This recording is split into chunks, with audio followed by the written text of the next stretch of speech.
One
more.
ꯁꯤꯗ ꯂꯩꯕꯅꯤꯀꯣ ꯏꯁꯤꯡ ꯑꯐꯕ ꯉꯥꯛꯇꯅꯤ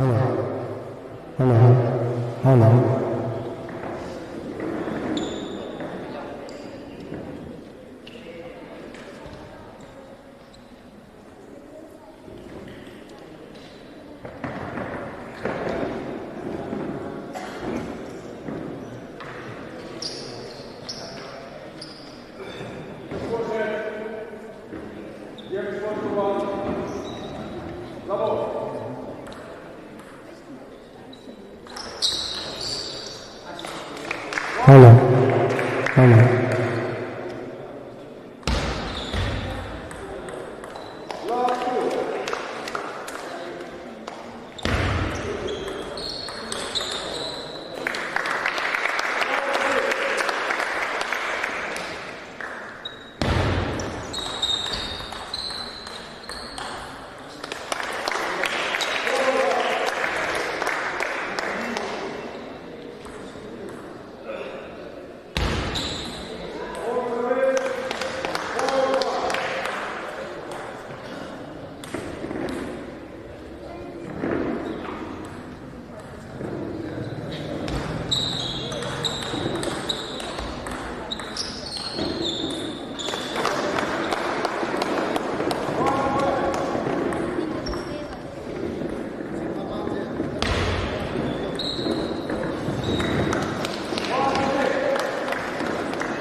Hello. Hello. Hello. Hojikta miyam mangda sanabi kiba under 17 boys gi koigi hemjet amadi yai phaba hariba match adu kaya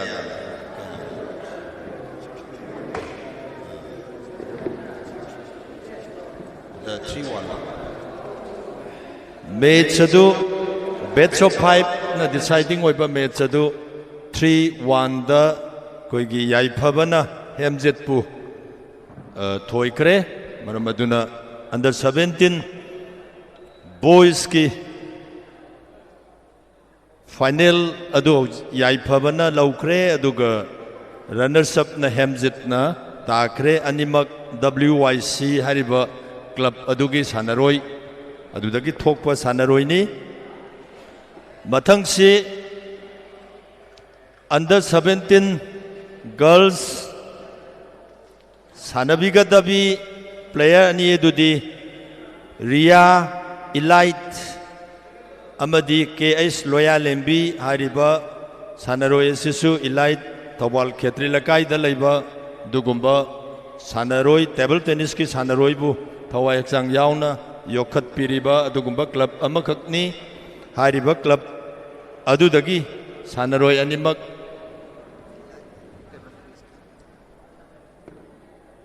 aduna yamna khoi gi Khetri Lakai da leibiriba Elite Table Tennis Club hariba club asi sanaroi angang singbu yamna thawai haksang yauna guardian gi mateng yauna yam kanna honabidana hariba table tennis ki club asi yamna hujik yamna phajaba sanaroi mayam ama putok piri sigidamakta Thawal District Table Tennis Association ki maikai dagi hariba Thawal Khetri Lakai gi Elite Table Tennis Club pu hainingai leitana thagachari makha tabadasu player mayam ama ninghanaba leitana puthok pinaba honabiu Thawal District Table Tennis Association nasu angamba mateng pangjagani haidana chenjalangjarbi gi maikai dagi hanana khanganjari mathangda Under 17 girls sanabigadaba Elite Table Tennis Club Elite sorry Eagle Eye Table Tennis Club Thawal Khetri Lakai da leiriba hariba club asidagi Ria amadi sab manaba club tumaktadagi KH Loya Lembi hariba under 17 gi sanaroi ani asi hojik nangna tawgandra hariba match asi sananaba players sing lengthok piro aduga match asibu conduct tawigadaba aigi sanupa akasna match asi conduct tawigani hariba match asisu best of 5 na decide tawgani aduna sanaroi chani hojik table manakta sangasi mayam ahuba kuba mamam khusi yamna tungi asa yamna leiriba dugumba sanaroi nupi macha ani ni auta hana lepkise anta somda umpire gi manak tangta lepiyo khoi gi kai khumna jariba dais selection biriba khoi gi kai khumna jariba VIP singda ngakhtang second ama khatang lepigo khoi gi hꯧꯖꯤꯛ ikai khumna jariba precise tawbigadaba koigi mingoina hangatjarabada en suran lengchale mayam ta hawbo kuba khusi aduga loinana koigi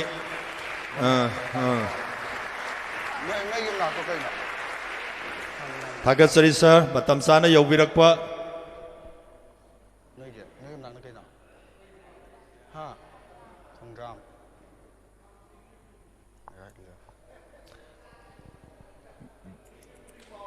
Guest of honor na phambam langda lengsin bikrabagi tungda hojik aikoi players sing ase sak anta takjage krai sakragi hojik du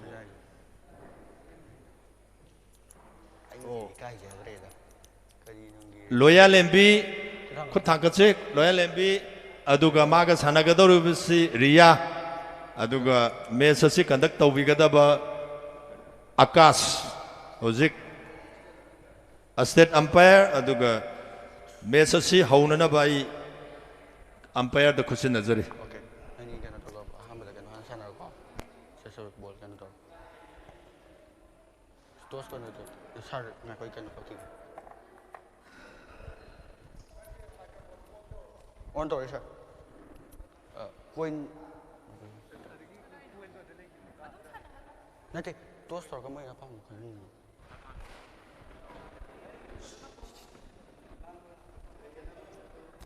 Nani toss to gi ko nang head hoigera tails hoigera head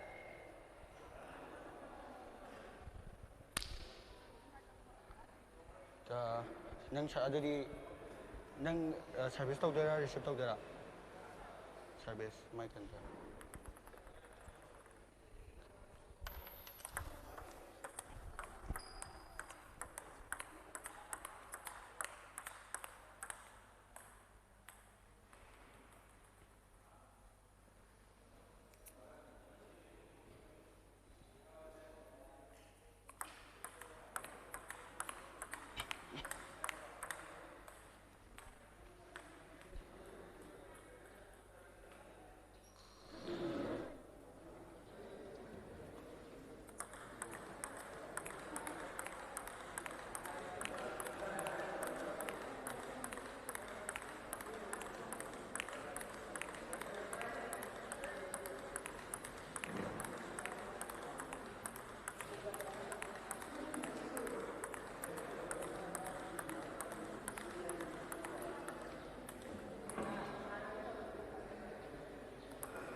1-2.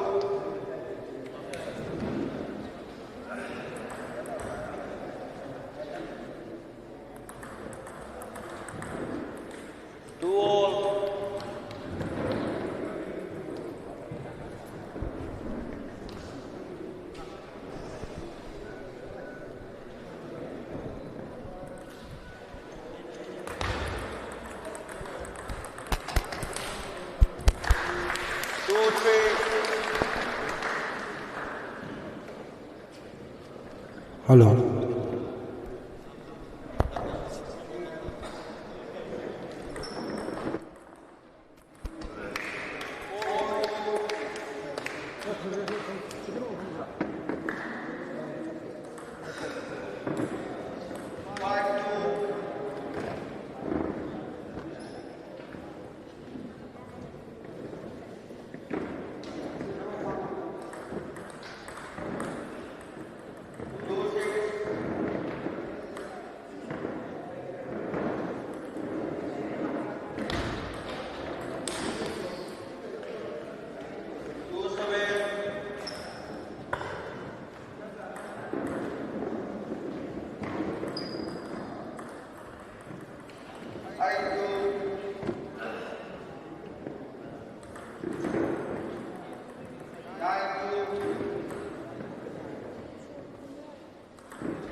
8 all.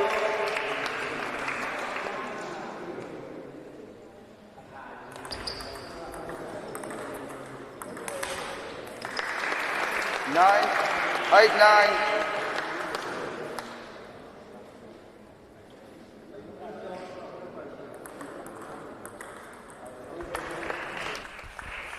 Ten, 8.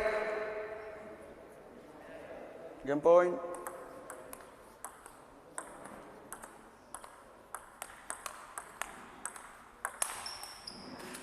Ten, 9.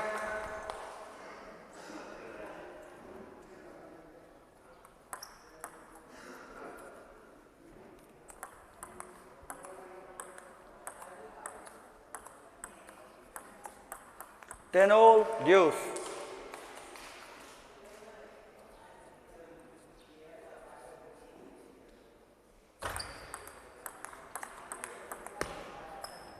Ten, 11.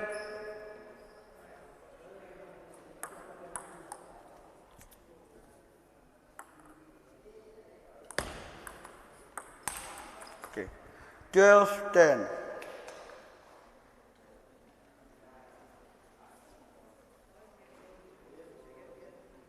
La ball, play.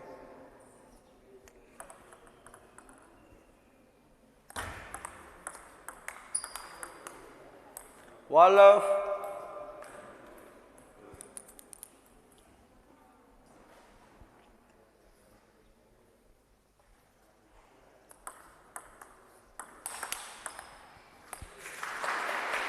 Two love.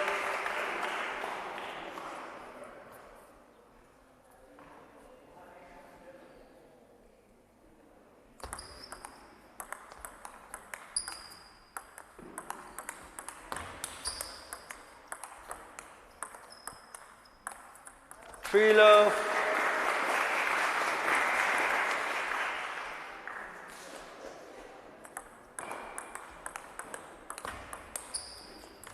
One, 3. 1, 3.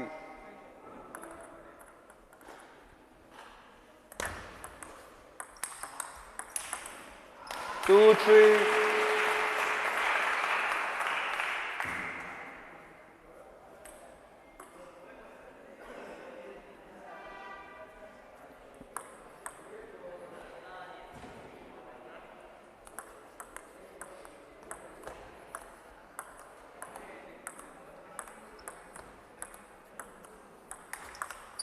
Three all.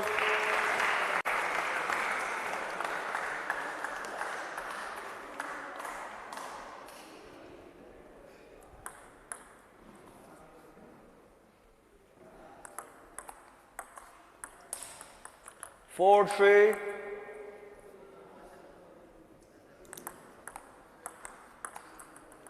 Three, 5.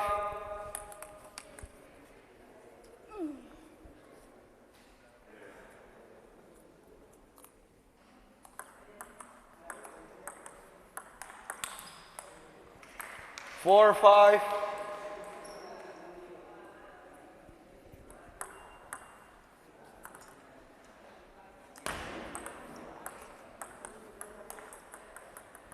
Six, 4.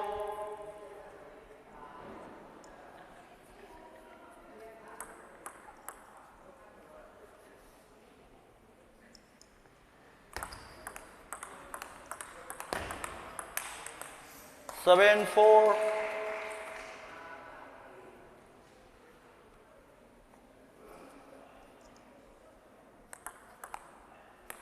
Four, 8.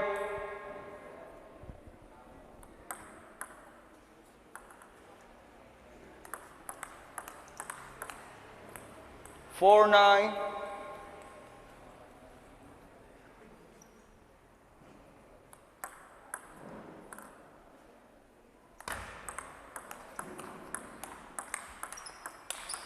Four, 10. 10, 4. 10, 4. Game point. Okay. 11, 4.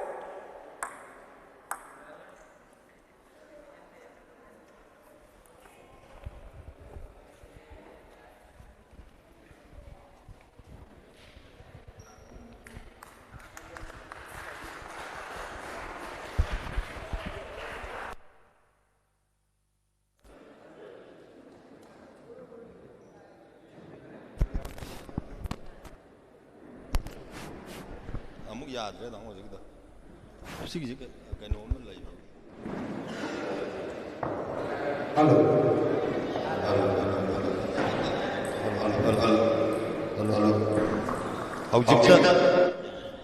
ꯍꯧꯖꯤꯛꯇ ꯃꯤꯌꯥꯝ ꯃꯥꯡꯗ ꯁꯥꯟꯅꯕꯤꯈꯤꯕꯤ ꯏꯆꯥꯅꯨꯄꯤ ꯑꯅꯤ eagle ice table tennis club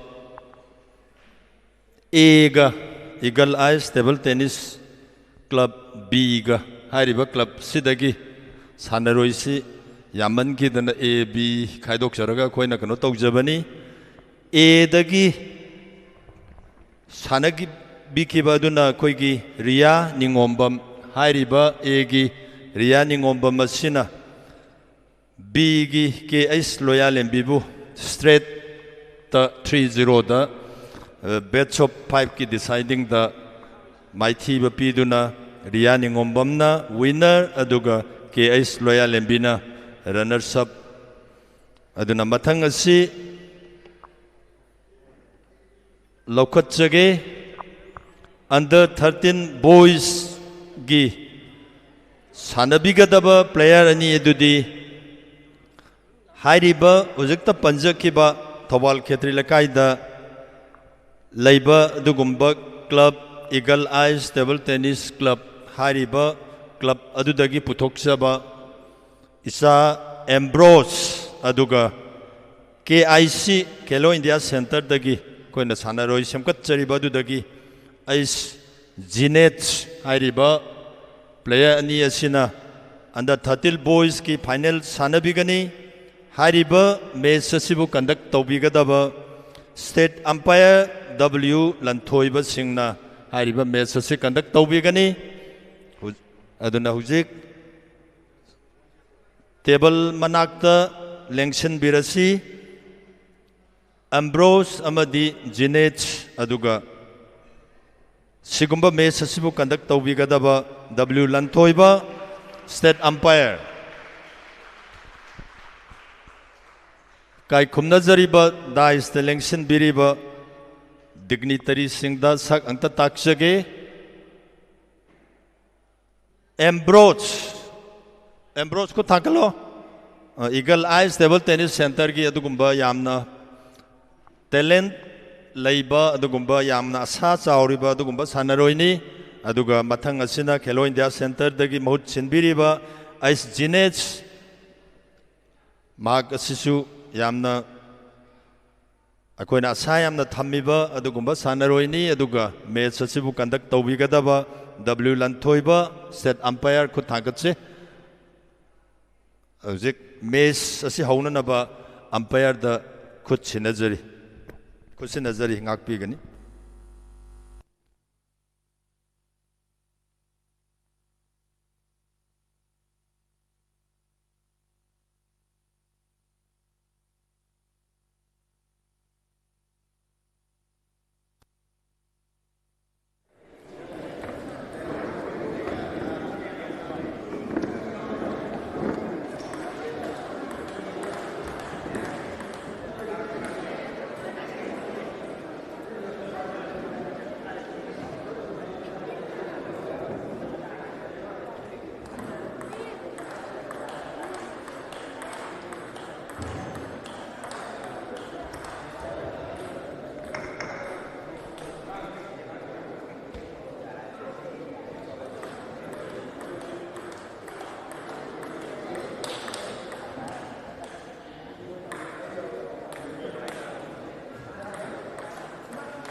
First game, Ambrose service.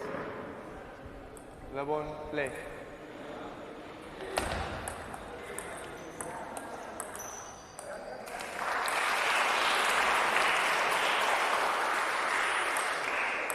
Love 1.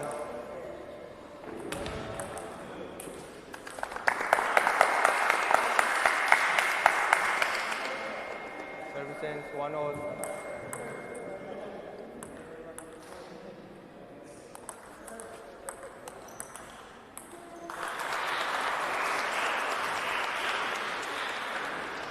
Two one.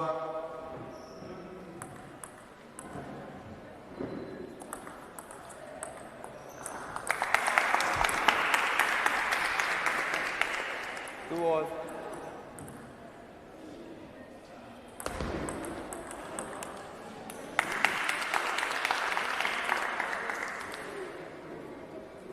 Three two.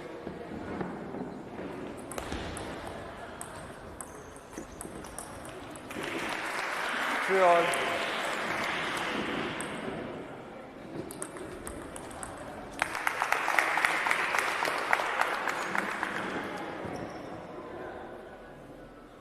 Three four.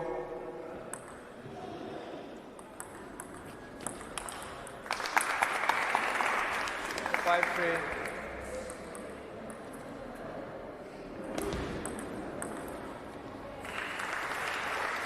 Five four.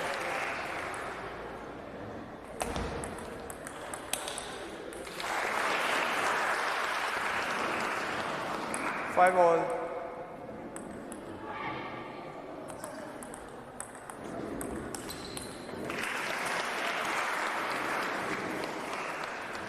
Six five.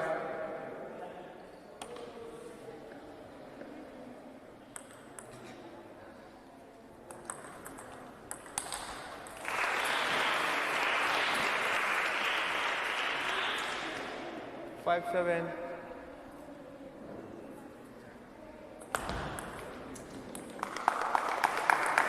Six seven.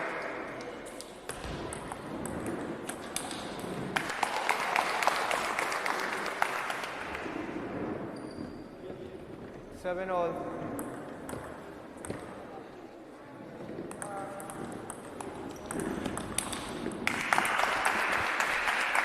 Seven eight.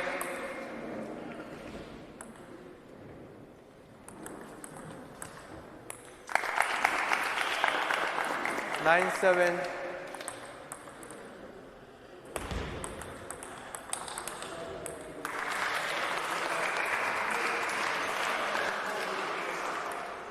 Nine eight.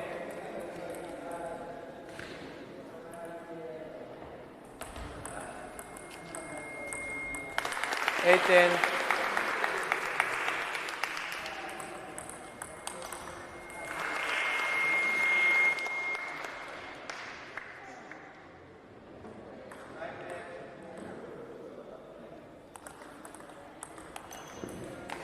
Eleven nine.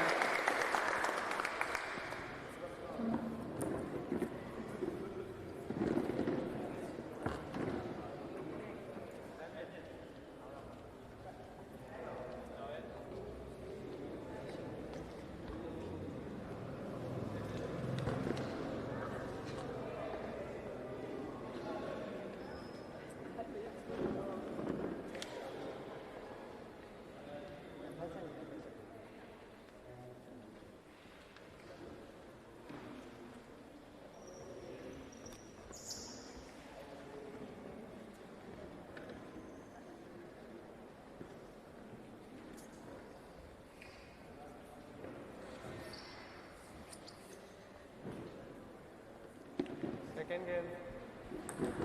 Labon, play.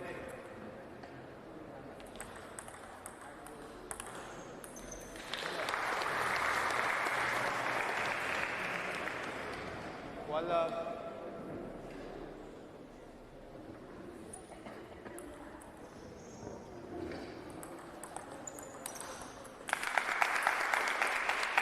One all.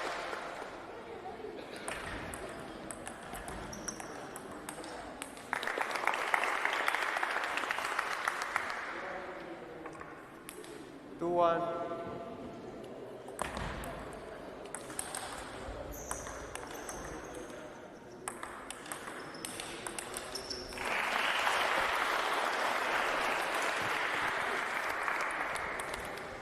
Two all.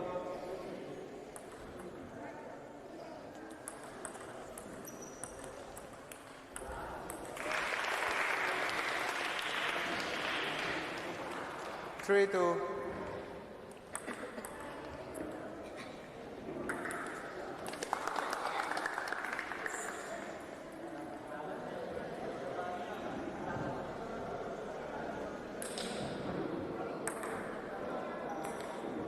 Three all.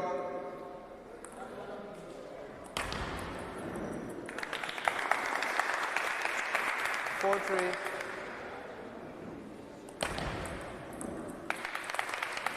Three five.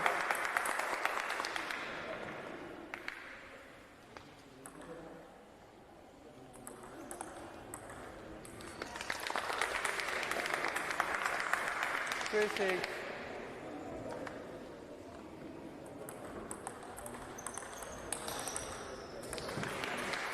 6-4.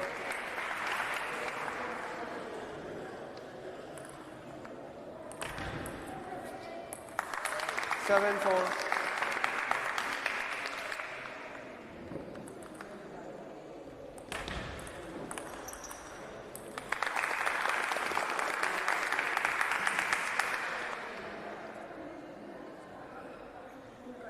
4-8.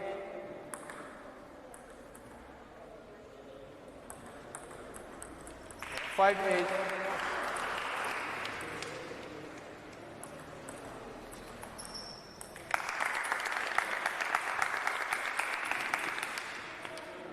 9-5.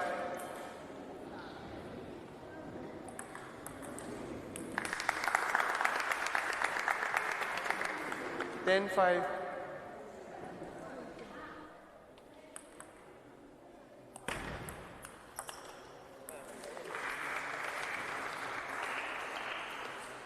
6-10.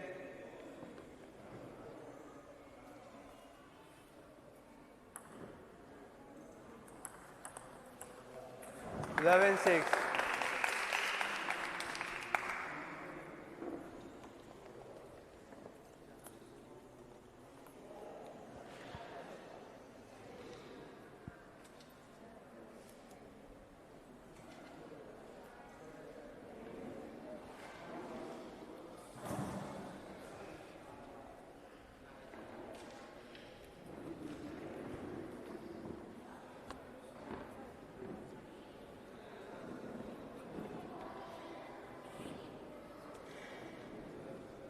Game score 2-0.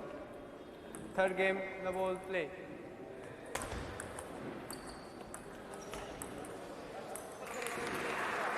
Love one.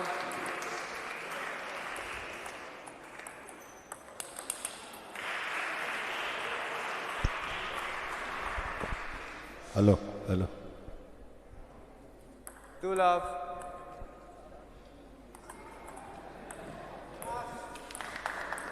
Match ase second o khata lepiyo koi ge kai khumna jariba koi na tais na lengkhat pinaba haijaru bada rau yabi duna lengbi rakli koi ge third IRB gi commandant mingoina panjara bada sa sarang tem Hemant Singh MPH sarbu tais na lengkhat pigani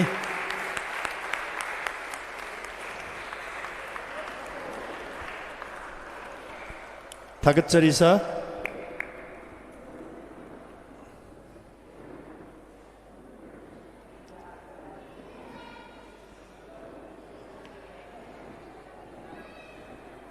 Sarna फंबम Langda लेंजिन बिकरबगी मतुंगदा हुजिक match असे मु मखा चथबिनबा umpire the खुशी नजरी 2-1.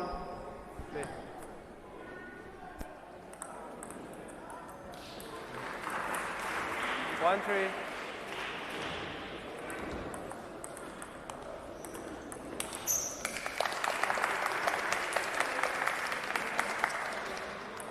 2-3.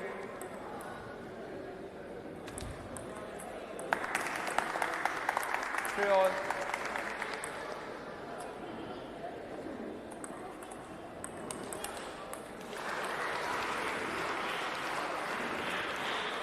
4-3.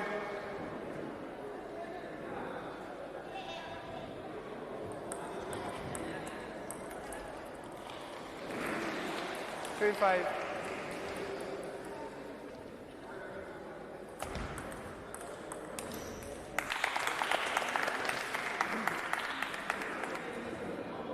4-5.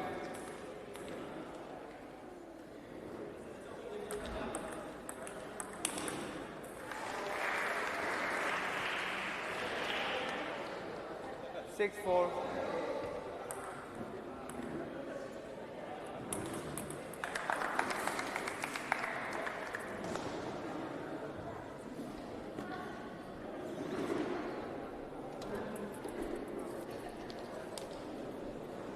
Six, 5.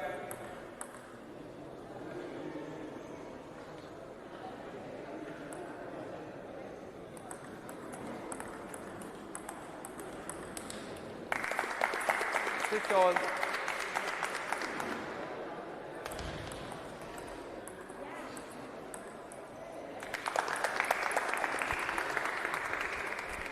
Seven, 6.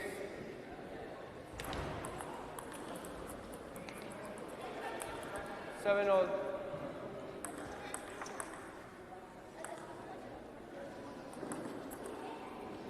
8-7.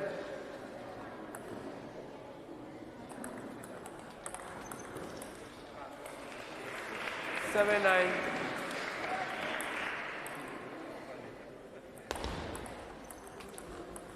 7-10.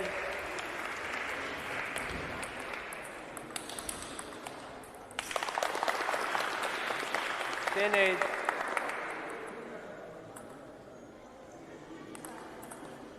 11-8.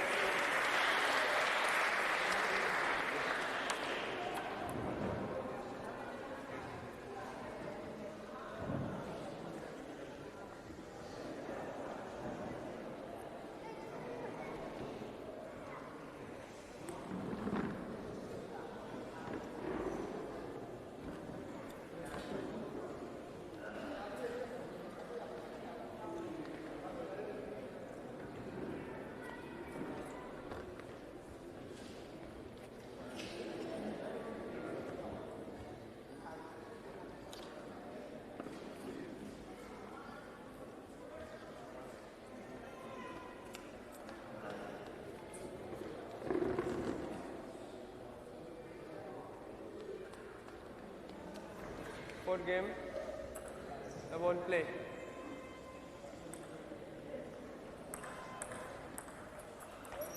Love one.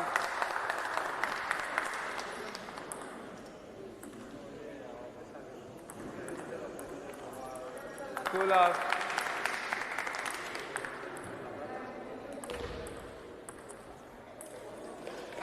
Two one.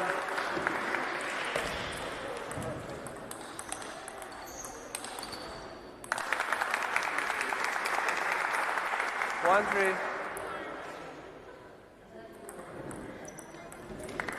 Two three.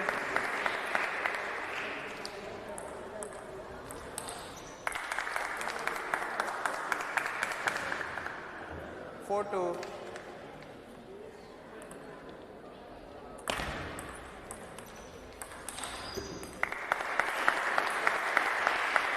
Four three.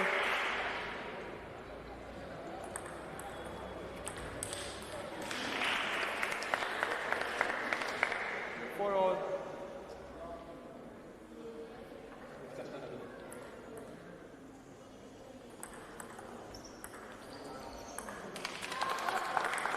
Four five.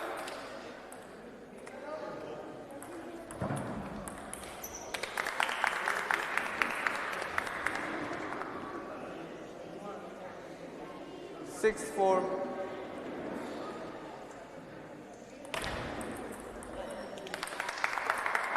Seven four. 4-8.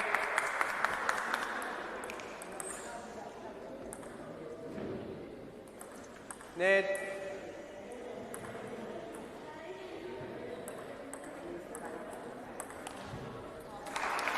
5-8.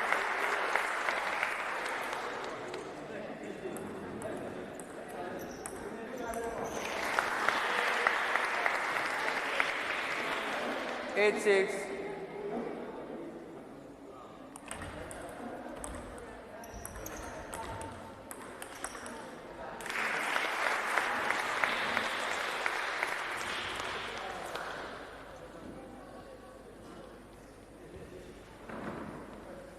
8-7.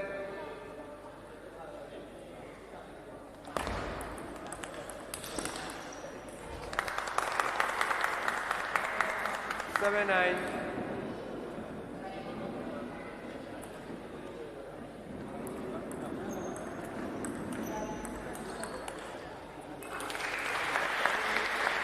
8-9.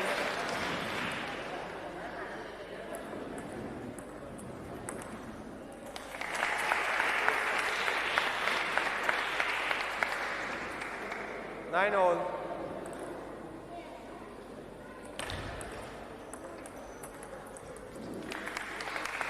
10-9.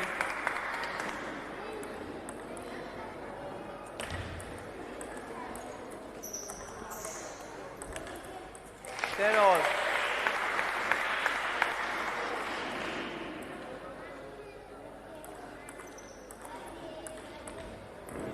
10-11.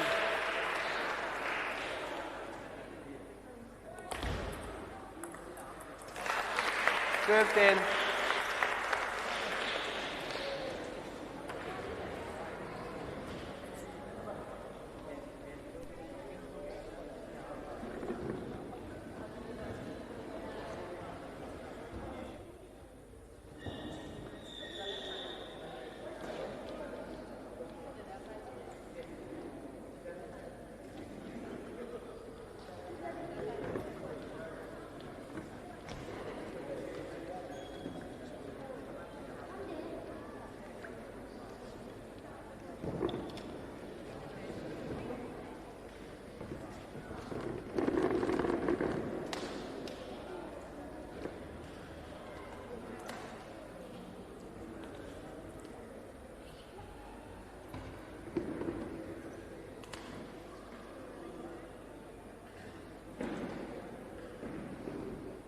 'Deciding game, the ball, play.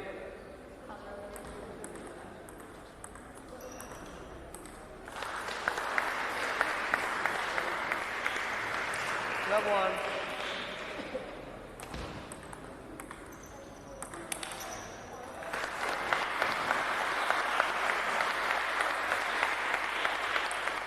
Two love.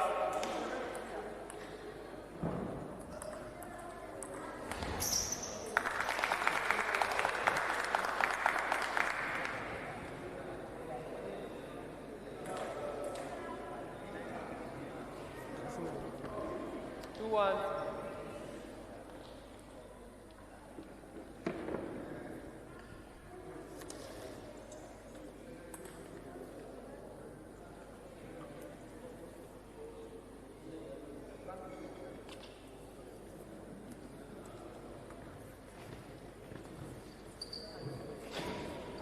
2-1.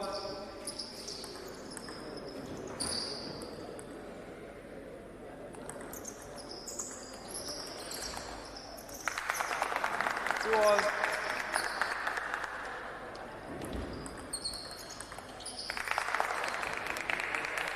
3-2.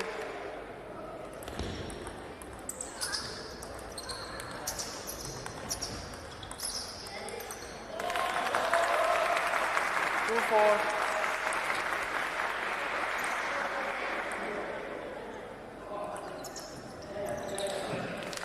2-5, high change.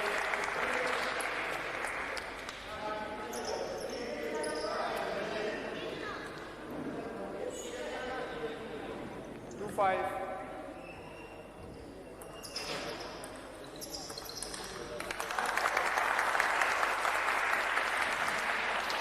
6-2. 7-2.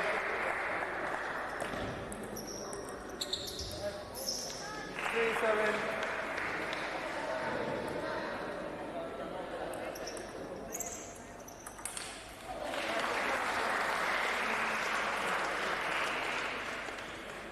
4-7.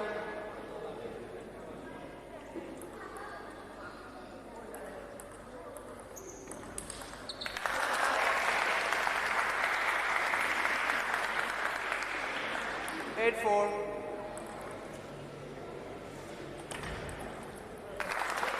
9-4.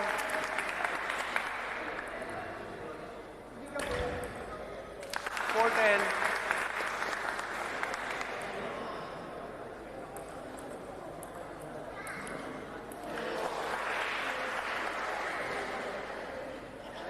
Five-10.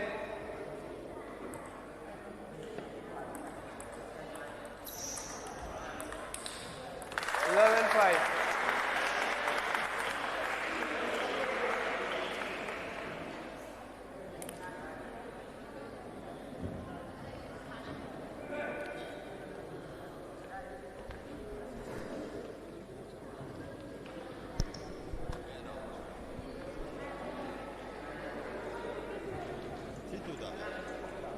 Kanana. Hello, hello. Hojikta Myanmar Sanabi Kiba Sanupani Ambrose Amadi Jinets Ambrose na Jinets pu Bets of 5 na deciding tauba the gumba match aduda deciding the 3 to the Ambrose na Jinets buka aduna Ambrose na winner oikre aduga Jinets na runners up tare yamna tungi asa leiriba adugumba isang atani maithire haidana ningan naba taugano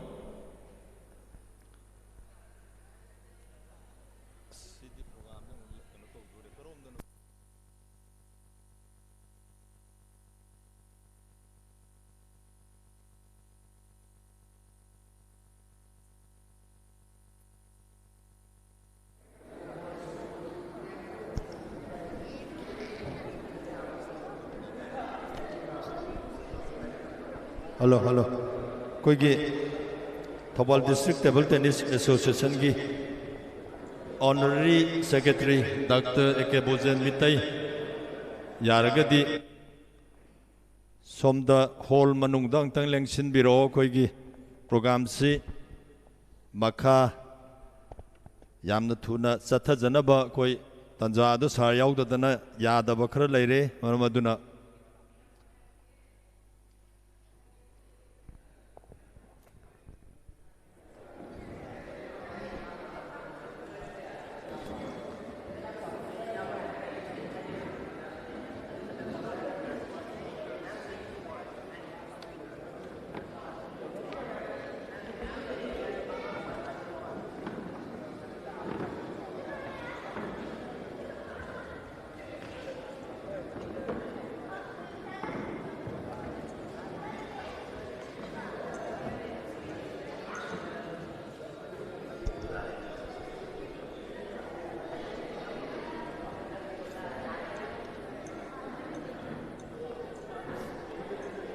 हौजिक programme की मखा चथजरक पसिदी dice लेंशन बिरिबा थोइदो एंदोनि काई खुमनजरिबा dignitary सिंगदा सिंजलांगजरिबगी माइकैदगी यामना Chamba लेंयान फी अममतंग यानबगी अदुगुंबा थौरम मदु लौखतजगे थोइदो एंदोनि काई खुमनजरिबा Thoubal district table tennis association की honorary secretary doctor A K Bojen Meitei अमदी सिगुंबा चैंपियनशिप असिगी ऑर्गेनाइजिंग सेक्रेटरी ओइबिरिबा कोइगी एल बिमोलसान अनीना दाइस लेंशन बिरिबा काई खुमनजरिबा सिंगदा लेंयान फी अममतंग यानबिदुना सर सिंग मतम चाना लेंबिरकपगी तौबिमल खंगबादो उचरी हुजिक डॉक्टर एके बोजेन मितईना चीफ गेस्ट लेंयान फी यानबिरी लोइनना Thoubal district table tennis association की प्रेसिडेंट तसु डॉक्टर लेंयान फी यानबिरी लोइनना गेट्स ऑफ ऑनर की फंफम लांगद लेंसिनबिरिबा काई खुमनजरिबा निदसु कोइगी ऑर्गेनाइजिंग सेक्रेटरी ना लेंयान फी खुदोल तंबिरी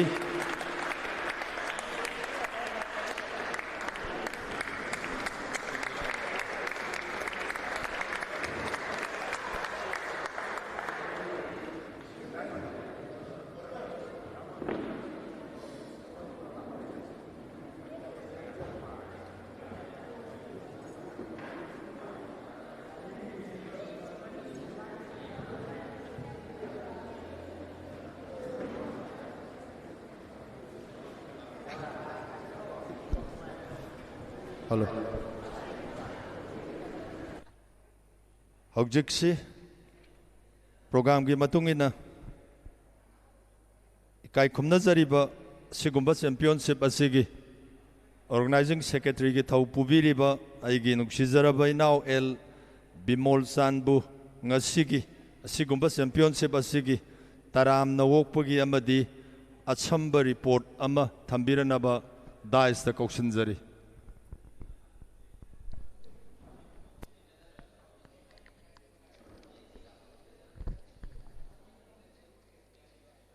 ngasigi yai pharaba kungani thoisuba thobal district table tennis association na district inter club table tennis championship lisingani kunga mangagi haukiba april gi tang kunga mari dagina ngasi april gi tang kunga taret phawba chathajarakpa championship asigi losinbagi thoram asida Chief Guest ki phampham langda lengsin bina bagi damakta ekhoina haijarubada harau harau ya birakhiba mingwaina panjarabada Dr. Mayengbang Bheto Singh MCS Director Youth Affairs and Sports Government of Manipur bu asigumba loisin bagi thoram asibu yaubina bagi haijabada harau harau ya birakpa galoina nang asigi thoram mapham asida matam chana lengbirakpa galoina na Thobal District Table Tennis Association gi tournament asigi organizing committee gi maikai digi taram noksari loina nasiri Konsam Michael Singh President Thobal District Table Tennis Association Retired Station Director Sai NERC Tagen Imphal asigum tournament asigi organizing president gi thaupu bi baga loina na tournament asigi loisan bigi thoram asida president gi phampham langda lengsin bina ba haijabada harau harau ya birakpa loina na matam chana lengbirakpa Organizing Committee 22 Thobal District Inter Club Table Tennis Association gi maikai degi taram nok pongdok sari guest of honor gi phampham langdal ning sinbina bagi damakta mingoina panjat rabada siri nongthombam Suran Singh MCS Assistant Commissioner Imphal East and Patrol Member Thobal District Table Tennis Association gi su Patrol Member oina leibiriba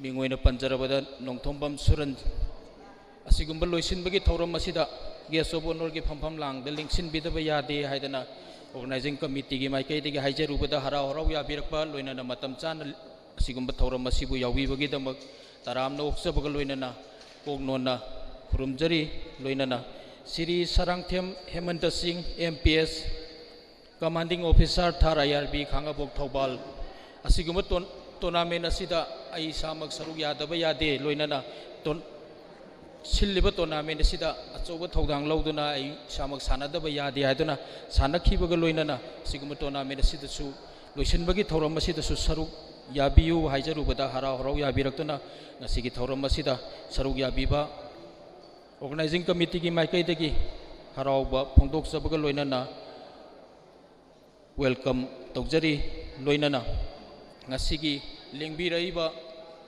ekhoina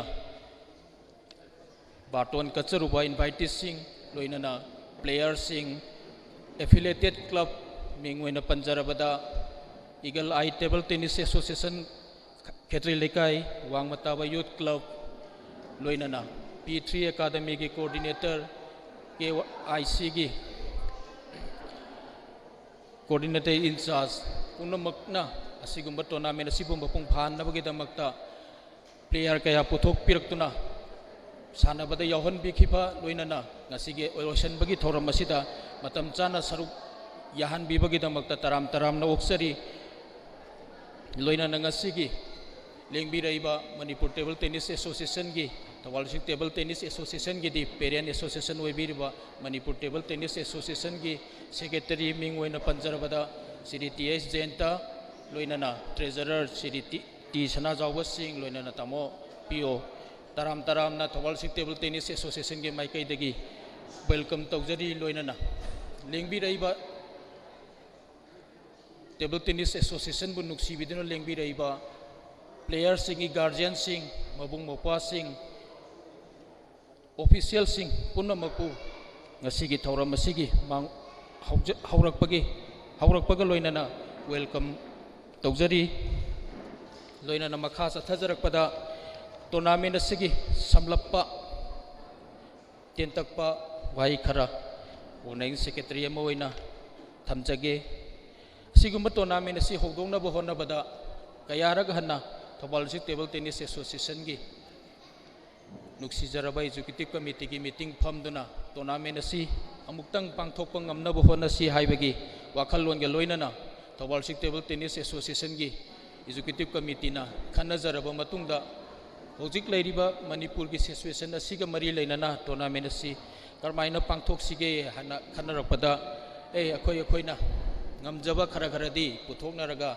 mi atopadagi akhoi hairagumsi tournament haibasidi financially involved tawgunina mi atopada atopa kano singdagi sympathizer singdagi di akhoi donation tawragumsi akhoi gi leijariba executive committee member loinana Thobal District Veteran Table Tennis Association gi leibiriba member mayam sing asidagi khara khara angam angam ba khaina duna akhoi mayam namuktang pangthokpa ngambra yengsi haiba wakhal londuda punna chungsan minaraga ngasidi siguma tournament asi April ge tang 13 dagi 19 phawba pangthokna naba warep sakhibani warep adugi matung inna ngasidi tournament asi 13 da haurakpaduna loisinbagi tanja adu yoksalakhi loinana akhoi na angam angamba selgi pangalgi amadi achangba pot chai kayagi puthokna duna akhoi na asiguma tournament asi sinjarakhi tournament asida sahi 13 makhagi player nupa macha 13 nupi macha 16 sahi 16 makhagi player nupa macha 13 nupi macha 13 sahi 15 gi makhagi nupa machagi player 13 nupi machagi player 9 sahi 13 makhagi nupa machagi player 13 nupi machagi player 9 punna nupa machagi player 7 loinana nupi machagi player 9 player chamaga amasina achouba tournament asibu leiteng oibiduna asigi Thobal District Table Tennis Association gi indoor stadium asida sarug yabeki loinana men's ki category da player 10 thopi rakhi loinana women's ki category da player 9 men's double da team 10 thopi rakhi mixed double da team 9 thopi rakhi punna event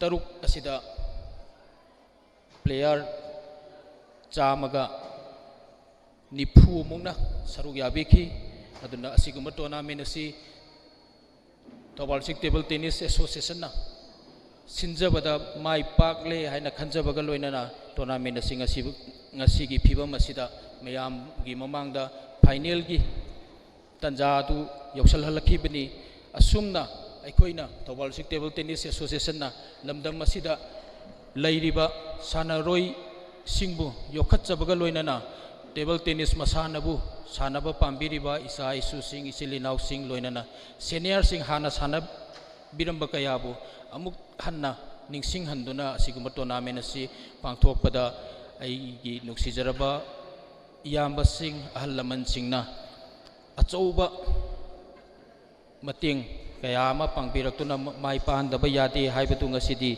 mai paksare haiba aigi warol sida thamjage loinana ngasigi print and electronic media gi lakpiriba isilinau sing khusem live ki admin amadi staff sing taramna woksari loiba phawba soiba ngamba yaudana program asi pangthokpa ngamba oinabagi damakta lamdam masibu konbiriba isorbu thamoi nungda chetna thajajabaga loinana aihaki welcome address ki warol amadi tournament asigi samlappa warol matang asida tension jari thank you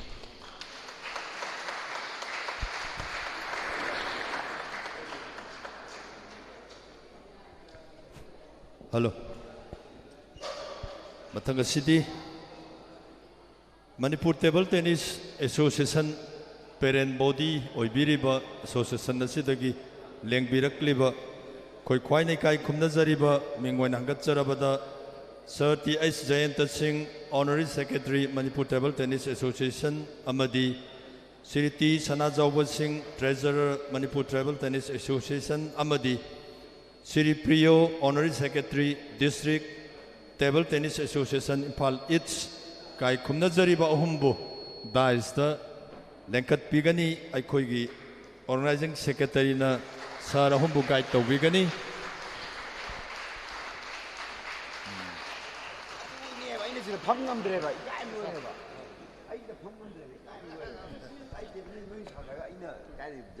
Yamna Hendokna Nungaiba Amana Asigumba Tang Kunmari Dagi Hauraga Ngasi Pauba Sathazariba Sigumba Thawal District Interclub Table Tennis Tournament si Hogdokpa Thauramsu Ngasigi Loisan Bagi Thauramasisu Kusemna live streaming Tauribani Aduna Sigumba Sanabung Sanabam Masida Shai Sagi Tabuk Sinbana Moiraga Lak Pangam Daba Selenau Singh Table Tennis Tinung Sibiba Kwai Pumna Makna Kusem Naikoi live coverage Bibiribasi Amuktang Hangtok Piraga Sigumba closing ceremony Sibu Yang Biduna Shai Nau Mayam Amana Sanabiribasi Puning Togat Piu Haidana Sinza Langjari Bagi Makaidagi Amukasu Nolok Seri Loinana Program gi Makha Tazaboina Hojik Lokat Jagi Kai Kumnazariba Ngasigi Sigum Laba closing ceremony Asida Dais the Lenkat Pinaba Nolok Seruba Matamda Sai Sagi Amadi Manipur Government gi Tongan Tongan Ba Sinba Kaya Kai Tokpiduna Matam Sana Lengbirakuna Sigumba closing ceremony Sibu Mapung Pahan Bibatanatana Sana Roisa Singbu Puning Togat Piba Sargi Sar Singi speech Matek Mamamtang Tambinaba Noluksage Ahan Bamaktada Gates of Honor Gi Pampam Lang the Langshin Biriba Koi Kwaine Kai Kumnazariba Sarang Tem Hemanta Singh MPH Commandant 3rd IRB Bu Ngasigi Sigum Laba Tang Kunmari Dagina Ngasi Pawa Zathazarak Liba Championship Asiga Mari Lenana Sanaroi Singbu Puning Togot Warol Matek Matam Tambinaba Sarbu Noluksari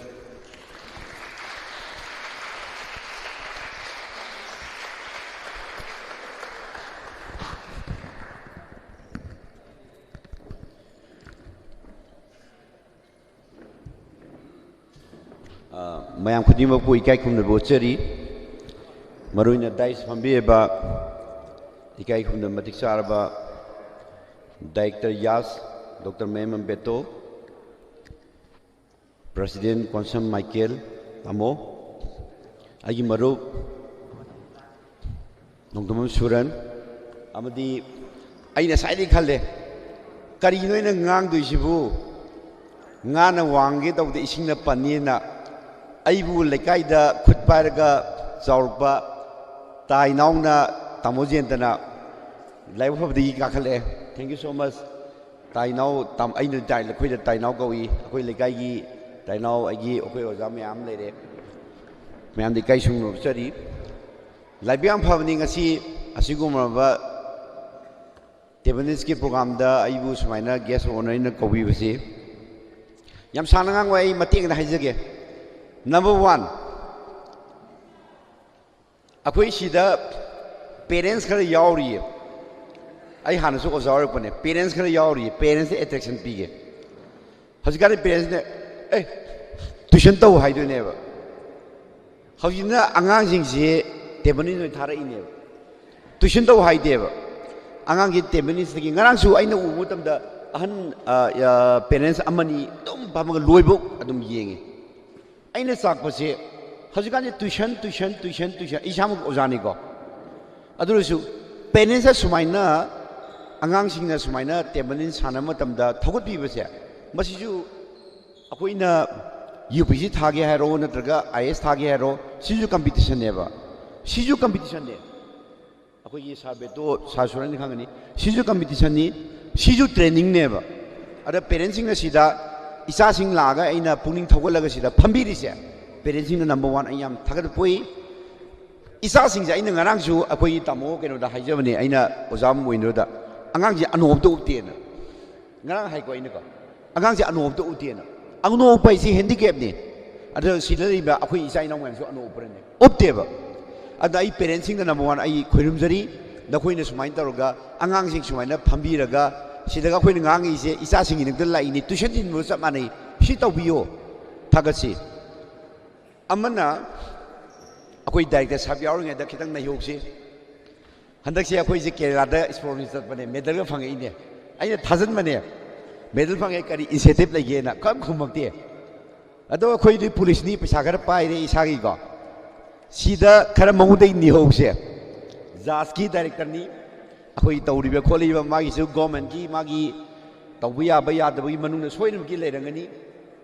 jas ki director lai ge na akoi ne ke do bi mangu da nol ho doi no ado ga sing do piramu akoi ju handak police ki akoi ne medal phangai se kai kai tawbiya ge ai now ai ngasi akoi gi kaksin gi ai now gm su pro pune gm se akoi bem tan da dum hai toi sing do ramni ma so khoi chamin na bane adu mai taw na akoi gi ai di akoi ne sanari po sa angang sing da tebani ni sanai nungai ma ta ba noi ne sanari se si incentive lei handak si akoi gi tebani mis ki gm nang khang ani tebani ki ani khandori ba ko ani khandori ba ai ne su oja da haije ba do adu di adu gumba government ki adu gumba incentive lei haraga de sina akoi police ki ni ko jas ki na tre ko ani khandori khotir hagadi adugumba isu injinau yana ba khui ngamba capacity sinina ko aduna taba mayam su lerkani aduna sugum parents na su adigi sanari ba ngang sina su sigi ihulji da haidre ko tawiam phagani adigi amana tebulins ki matang di yam ngani re inunga ma kai sakra inunga ma di yes bhai inunga ma ina nokna noi baba ga khoi ainguna nei gibdo ha adigi keno di akoi ye loyam bi adigi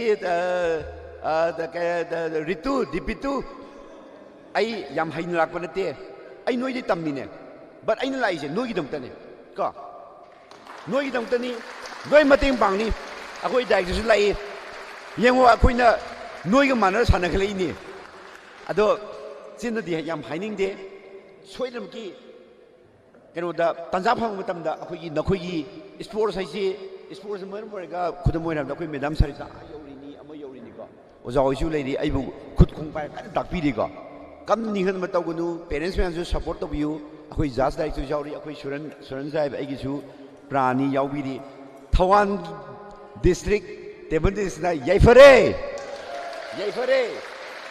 okay thank you so much hello sarsi karamba wahina thagat jaraga penbi ga doino koina hai phata banina wahi dumakti leitre sa frankly speaking sayam thagat jari am nongai jai aduga sargi tongan ba ngasigi function nasidagi minute amma khaktang sargi damakta I wahi amma ni khakta thamjage waro biroi sarsi yam tongan ba haijaba tare khoi se hozik sahi humfu ga manga taruk chujale ngasi baugi journey sida tongan ba mi mayam ama table tennis related haijaba tare thengna jarakpa sar gumba mi si handaki sar da tawriba pot se akhoi sumaina yamna open hearted oiba yam chamba huzik sigi hall sida sana lakpa se ayuki pung manga makai nungti gi pung manga makai da la e aduga sargi akhoi isa inau sing akhoi su khangjan ba ya ba poina mana sardi YouTube ta sarna ngauja ba player amagi backhand boiro top spin boiro side spin boiro sarna icon noizaba player amagi tips graph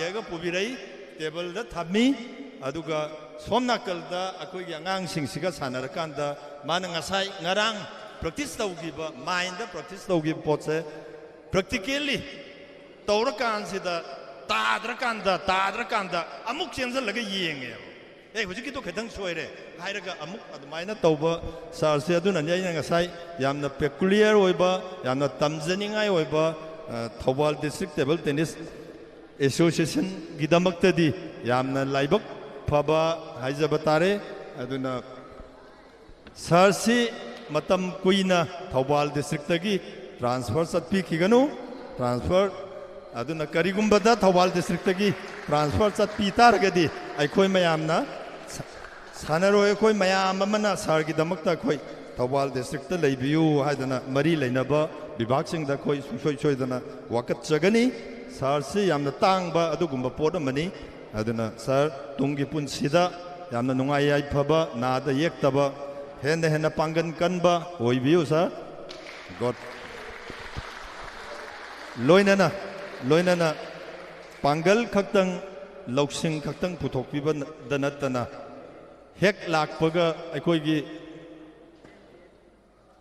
lemna sanaba yaroi mayam soidana maki karigumba kharaga tawrongani sanabungi wai sit anaba kedonana ba soidana maki kenoma lobirongani hadana aikoi nominal loina veteran ki kano sing sagi practice fee palising ani sahi magi laujai adu sarsu dum sanaba haiba gi wani kaya mena lakpa kano sunate aduna yamna puksel sauna katpi loina na ngasigi sigum laba tang kunga mari dagi haurakanda ngasi loisan gadori ba sigumba championship asida su sana lupalising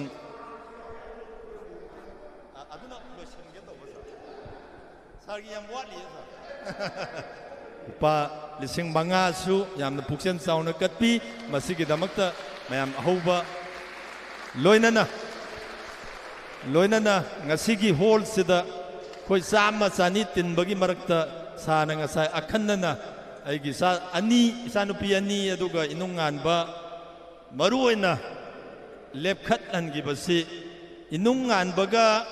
inunganbaga khoi gi kai khumnajariba district asigi honorary secretary Dr. Bozian gi masanu pani inungan basi makhoi ani paba aduga sarga khoi gi bosnaga parga men's double da inungan bana yaithagi ba haitare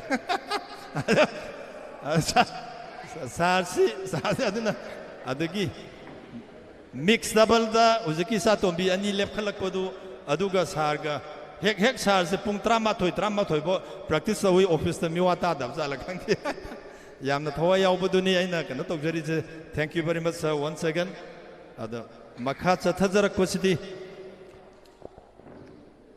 gates of honor ki warol pibinaba noluksage aigi isanupa hajabatare nongthombam Suran Singh MCH Assistant Commissioner, Impal East, Patron Member, Thawbal District Table Tennis Association, I serve no luxury.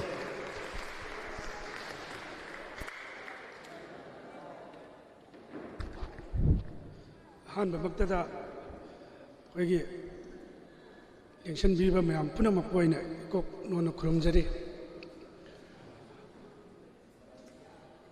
I know Hygienic say, Wagi.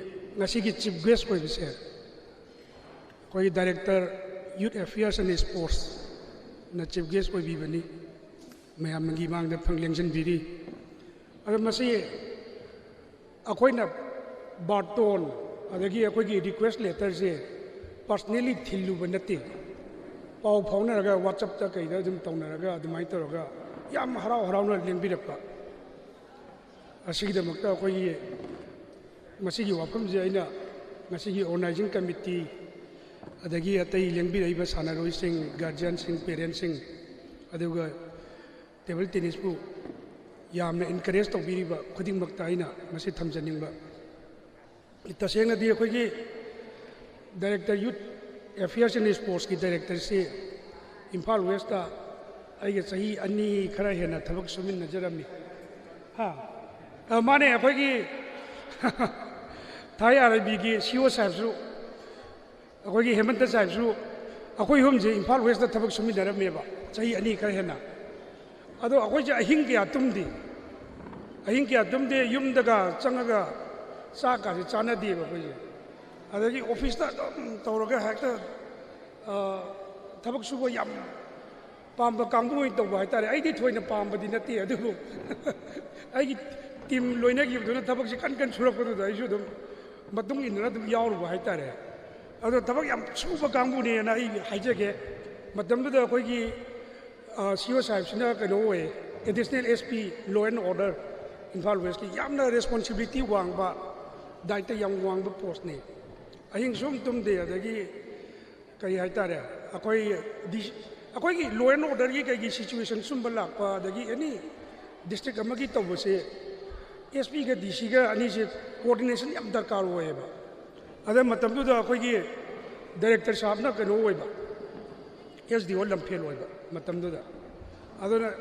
थबक सुबा यामना करी हाइतारे थबक सु याम लैगिबा मतम होय अदवाई कानगिदो Manipur university की crisis का थोपा अदगी बन blockade कईगा इम्फा मनुंगदा इमा कैथेन की कांगू मैम तौबा अदगी करी हाइनी मकत मका याम तौरे मतमदुदा याम नुंगाइगिबा हाइतारे अदुगा अखोइगी डायरेक्टर साहब दा इना हाइनिंगबसी यारगदी यूथ अफेयर्स एंड स्पोर्ट्स की डायरेक्टर सी अदुम ओइबिरो मतम खर सांगना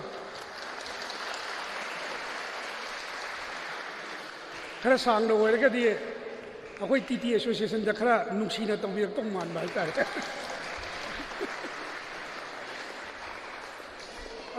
थबक बुदी याम चिल्ले अखोइगी जॉइंट सेक्रेटरी होम जो पुबनेबा डिपार्टमेंट अनी येंगबनिना थबक याम चिनबिरंगनी अदुबु नोंगदा सेकेंड अम तो ओइसु अखोइगी Thoubal district table tennis association की वखल जे सेकेंड अम तो जो खनबिनबा आई मयाम की साइड आई मचिम तंग निंगसिंगजरी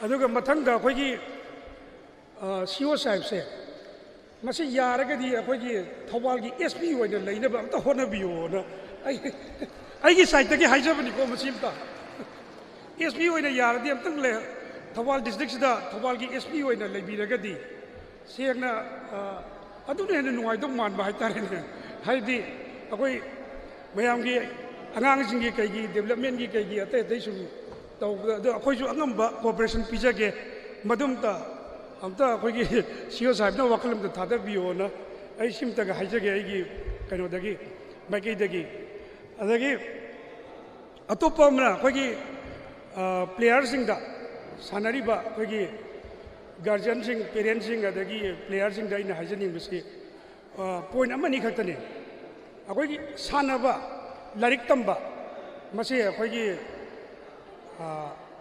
मीगी मतौ तंबा यादे एग्जाम्पल को कुंजरानी से हाँ हॉकी सानरमेबा कुंजरानी हाँ हॉकी सानरमे हॉकी सूम सानरमगदी मागी ngasi स्टेट से यौदों मानते अदमा हॉकी सानरमगा मा वेट लिफ्टिंग दो थोखिबा अदैदगी सूम मयाम लोई खंगबिरब ngaktaniko अदुदुना अइना हाइजनिंगबसे आई वर्ल्ड नंबर 1 ओइदे यादे टेबल टेनिस ता हाइना मंगमंगबदी फै होनबसु फै अदुबु कयम कांदा कैरियर ऑप्शन जे येंबियोबा साना साना आई नेशनल फंगे आई इंटरनेशनल बु फंगसु नेशनल लेवल बु फंगसु साना साना अतै कई तौबा याय हाइबसि अखोगी ओजासिंग लैरिबा अखोगी सिदा लैरिबा सीनियर सिंग सिदैदा तोय तोयना ताथुक तासिन तौबियोबा गार्जियन सिंगसु पेरेंट्स सिंगसु आई आंगांग जे कमाई सेमबा यानी करी मोंगदा तौबा याने से मसे लाइरिक सिजु थादोकबा यादेबा अदुगा आइना सुम थेंगजबदा सानाबदा नेशनल सु चलरुबा याम फजना सानारबा अदुगा माजे साइंस स्ट्रीम दे चलेगा फिजिक्स केमिस्ट्री मैथमेटिक्स का लोक्सलगा को अदुगा फजै चकिबा मिजु दुम थेंगनैबा अदुना कैरियर ऑप्शन जी येंबियोबा को सिगी मतंग जिमा अदु आंगांग जे हयेंग मैट्रिक लोरपा 12 लोरपा अगी मा ग्रेजुएशन के लापा सुम साना कमाई चतबा यागनी कमदौगनी गासे मसे अखोई लैरिबा अखोई वेटेरान सिंग कईजिंग अखोई कमिटी की अदगी मरक्सिदा अखोई ओजाजिंग कईजिंग हैसिंबा याम याउरिबनेबा याम खंग हैबा हाइतारे मोइगा दुम तोइना दुम तानाबियोबा सिसिमा अदगी अतोप पॉइंट अमना सानरिबा आंगांजिंग दा आइजे हाइजिनिंगबसेको डिसिप्लिन जे दिको मसिदी डिसिप्लिन हारगा अखोइना टॉपिक से खरा मु याम थोरेबा डिसिप्लिन जे अखोई lamchat bebar phajaba du khakta natte ba discipline jida la ije ngasagi punctuality matam cha cha na adagi akhoi regular oi ba ma chang nai ba ma matam cha lakpa aduga nongni ni mulep ki ba adu di regular oi ba kaudre ba aduna matam cha na su lakpa chang nai na su lakpa aduga sanari ba collection marup mapang sing adagi lairi ba senior sing oja sing dana fazana discipline tawraga fazana akhoi well behave tawbudo adum tanga tawbiyo ba aduga adu kan da si matang da ai tongan ba wafam daga haijage ba akhoi problem laitaba mi si laite ba problem oi le rang gane ba yum khudingi mi khudingi problem lai ba masidai da ai sa da thengrak ama khatang ai share tawjaba kan da aina ahamba laik tamba lorak kan da akhoi RDO lamsang da yi thabak tawe RDO lamsang ji da matam dugi secretary je baja bidhu no oi baja bidhu je MLA ga oi rame aduga hosipudi lai oi ha adai ai jina se thobal ji da gi RDO tan chat pa kan ji da dek theng ba ha baja bidhu ji ne hange ba ngon kai gi no nang theng ai je nong tab dai smai to ne gari phangop da bai ne adu ne da sum hai ba nong ma ni man thin chere pne me baja bidhu ne ngon da asigo nang mai to di mi we roi nang laina am na re nang excuses ko ba laina am na re nang excuse am thimale nang phara phat ju manager ne lai re da kana na nang da nang staff sing da kaina ma ma nang bu karo to bi da ବ୍ୟବହାର to bi da nang da moi confidence lai gidra nang gi nang ngang ba se ba chak gidra na ha ya ba adu na sanari ba ngang sing da ju ai na haijening ba se kaim na te ba guardian jungai parent jungai as ai cha do chang nai na tharak pa ngam da ai adu to bai ne ada to bai ne na masi yari ngai to bi ga no ba akoi mi ne soi bi je masu ma laina sin ne ba haidi pangai haijen ba pak to ba asi oja sing na de senior sing na amma mana masi thoina thaja ba tham oi ba aduna yam sang na matam lojja da bi da aina haijening bi je loselak ba ji da akoi sum sigi tournament se sin da ba yam kui re na ta jai ba adu handak mayam na khona bi ga organizing committee na khona bi ga muk sinbi ba se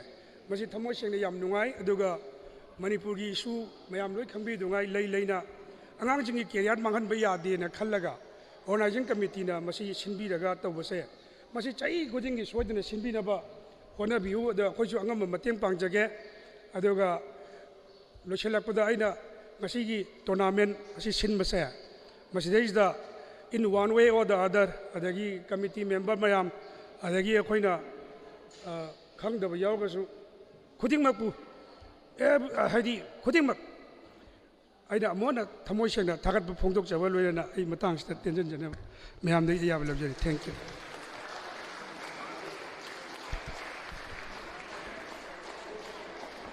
타gatjari sa mingoi na hangatjarabada sa Nongthombam Suran Singh, MCH Assistant Commissioner, Impal East, Amadi, Thawal District Table Tennis Association Gisu, Patron Member, Oibiriba.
ꯑꯩꯈꯣꯏꯒꯤ ꯍꯧꯖꯤꯛꯇ ꯋꯥ ꯉꯥꯡꯕꯤꯈꯤꯕ ꯀꯥꯏ ꯈꯨꯝꯅꯖꯔꯤꯕ ꯁ ꯅꯣꯡꯊꯣꯝꯕꯝ ꯁꯨꯔꯟ ꯁꯤꯡ MCH ꯀꯤ ꯍꯧꯖꯤꯛ ꯍꯧꯖꯤꯛ ꯄꯥꯏꯕꯤꯔꯤꯕ assistant commissioner ꯍꯥꯏꯔꯤꯕ ꯑꯦꯁꯤꯁꯇꯦꯟꯁꯤ ꯌꯥꯝ ꯊꯨꯅ ꯁꯣꯔꯒꯤ ꯃꯐꯝꯗ ꯑꯦꯁꯤꯁꯇꯦꯟꯁꯤ ꯂꯧꯊꯣꯛꯑꯀꯥꯟꯗ DC ꯑꯣꯏꯅ ꯌꯥꯝ ꯊꯨꯅ ꯄ꯭ꯔꯃꯣꯁꯟ ꯐꯪꯉꯀꯥꯟꯗ ꯊꯧꯕꯥꯜꯗ ꯑꯃꯨꯛꯇꯪ ꯂꯦꯡꯕꯤꯔꯛꯑꯀꯥꯟꯗ ꯑꯩꯈꯣꯏꯒꯤ ꯊꯧꯕꯥꯜꯒꯤ ꯂꯩꯔꯤꯕ ꯀꯩꯅꯣꯁꯤꯡ ꯑꯁꯤ ꯑꯃꯨꯛꯇꯪ ꯈꯨꯠ ꯊꯤꯡꯖꯤꯟꯕꯤꯌꯨ ꯍꯥꯏꯗꯅ ꯁꯣꯔꯒꯤ ꯃꯐꯝꯁꯤꯁꯨ ꯅꯣꯛꯆꯔꯤ ꯁꯥꯔ ꯑꯊꯨꯕ ꯃꯇꯝꯗ DCꯒꯤ ꯐꯝꯗ ꯄ꯭ꯔꯃꯣꯁꯟ ꯐꯪꯕ ꯑꯣꯏꯕꯤꯔꯁꯅꯨ ꯍꯥꯏꯗꯅ ꯑꯩꯈꯣꯏꯒꯤ ꯁꯤꯟꯖ ꯂꯥꯡꯖꯔꯤꯕ ꯃꯥꯏꯀꯩꯗꯒꯤ ꯅꯣꯛꯆꯔꯤ ꯁꯥꯔ ꯂꯣꯏꯅꯅ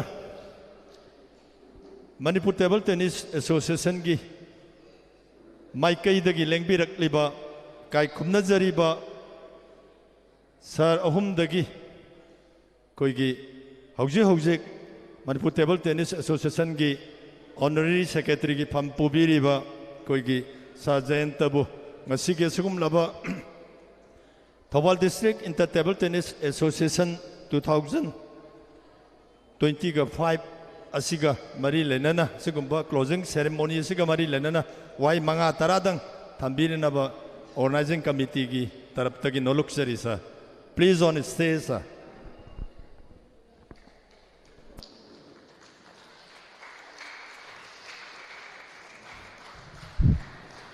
tada masigi closing function se lengir liba punopu kai kono posari masigi 22nd Thobal District Inter Club Table Tennis Championship asida Sigges ki phamrang lengsin bi ba gai khunajari ba minguna panjarbada Dr. Mayangman Beto Singh MCS Director Youth Affairs and Sports aduga President ki phamrang lengsin bi ba Oja Konsam Michael Singh President Thobal District Table Tennis Association aduga guest of honor gi homlang nangsan biriba Nongthambam Suran Singh MCS Patron District Table Tennis Association aduga matangda thoramasigi guest of honor gi homlang nangsan biriba agi inau Sarang Hemanta Singh MPS CO 3rd ARB Khangabok aduga kagi Imphal District Table Tennis Association Imphal SK Honorary Secretary Obiriba Ningthokjam Priyo Barta Singh aduga agi marup Takelbam Sanajauba Honorary Treasurer Manipur Table Tennis Association bu aduga ngasi thormasela pun leibi tinbiriba Thobal District Table Tennis ki official sing player sing guardian sing aduga loime lengbirlap no bahar makda kokna na khurumjari ai kasu yamna haijaninga lejadre ngasi Thobal District na Sumain Inter Club Thobal District manung khakti ki oiba tournament sinbase covid lakhra matungda silibasina any district atopa district amta suksin sengi darabana do Thobal District na hodok praktana sumba tournament ama sinbidana players inge encourage to bibugi namakta su Manipur Table Tennis Association mai digi Thobal District Table Tennis Association bu haininga letana thakaba phongdoksari aduga masigi Thobal District ki Manipur da laiba district association aruga state association singsida masagi own indoor stadium laibase Thobal District khaktane Manipur da moi yam ling na moi gi official sing aruga mai gi sigi player sing su yamna ingje manana mamangai digi akoina sanari nge matamdagi ma yam lingjen manana laiba association ama oibiri aruga loina na Thobal District na sinbidana sumba yam fajarba kogi anga maru oiba event haitare under 11 under 13 under 15 under 17 aduga players men's players senior players sing busu veteran players encourage to boina men's and women's double option biba mixed double option biba suma event me ama organize to biduna sanaro sing upung thagot bibagi damakta su Manipur Table Tennis Association mai digi amukana thagat popong tachei bai khar losin jar thank you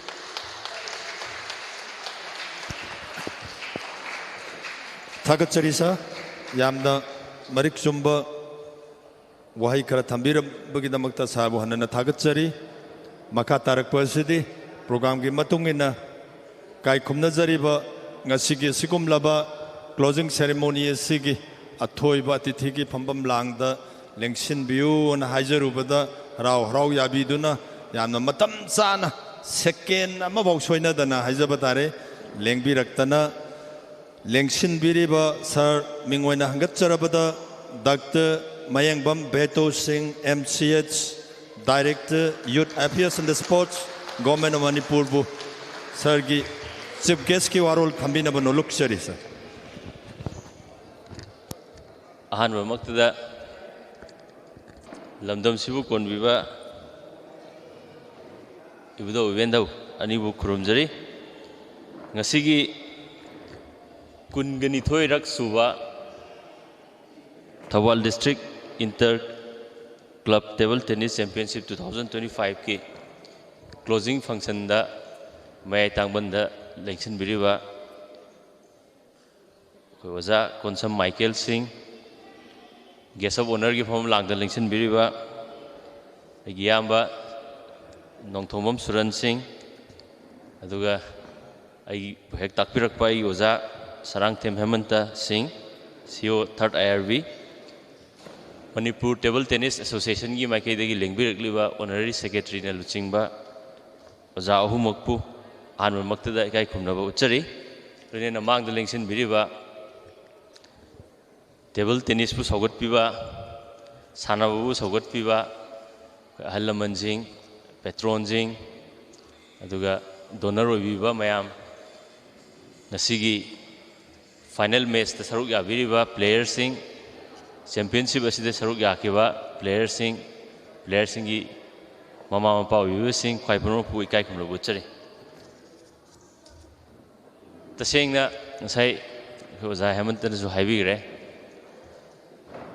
koi som sida ko khoi Thawal district maike sida ai ni hana thabak changba horphuda ai khoi fast posting je Waikhong da hana thai SDO Waikhong oina adui matungda Kasong Kulenda SDO in chalure adudagi halakpudadi ngasi table tennis sinbiriba yaubiriba khoi halamanjing je I go masak loin khangna do male I 2017 da January tha da sida SDO Thawal oina laga 2018 gi May gi tarik kunmari da transfer out torga SDO lamphel oina chatpani khoi sigi lekai je khoi ain thaw ahan changbo matam de ai saju Thawal district ki khungangam degi horokpa mi bni do hojik pudi district organization taw matung da Kakching district ta leire do aina sum thabak torok da sum ubuda yam lingjen manana ko yamna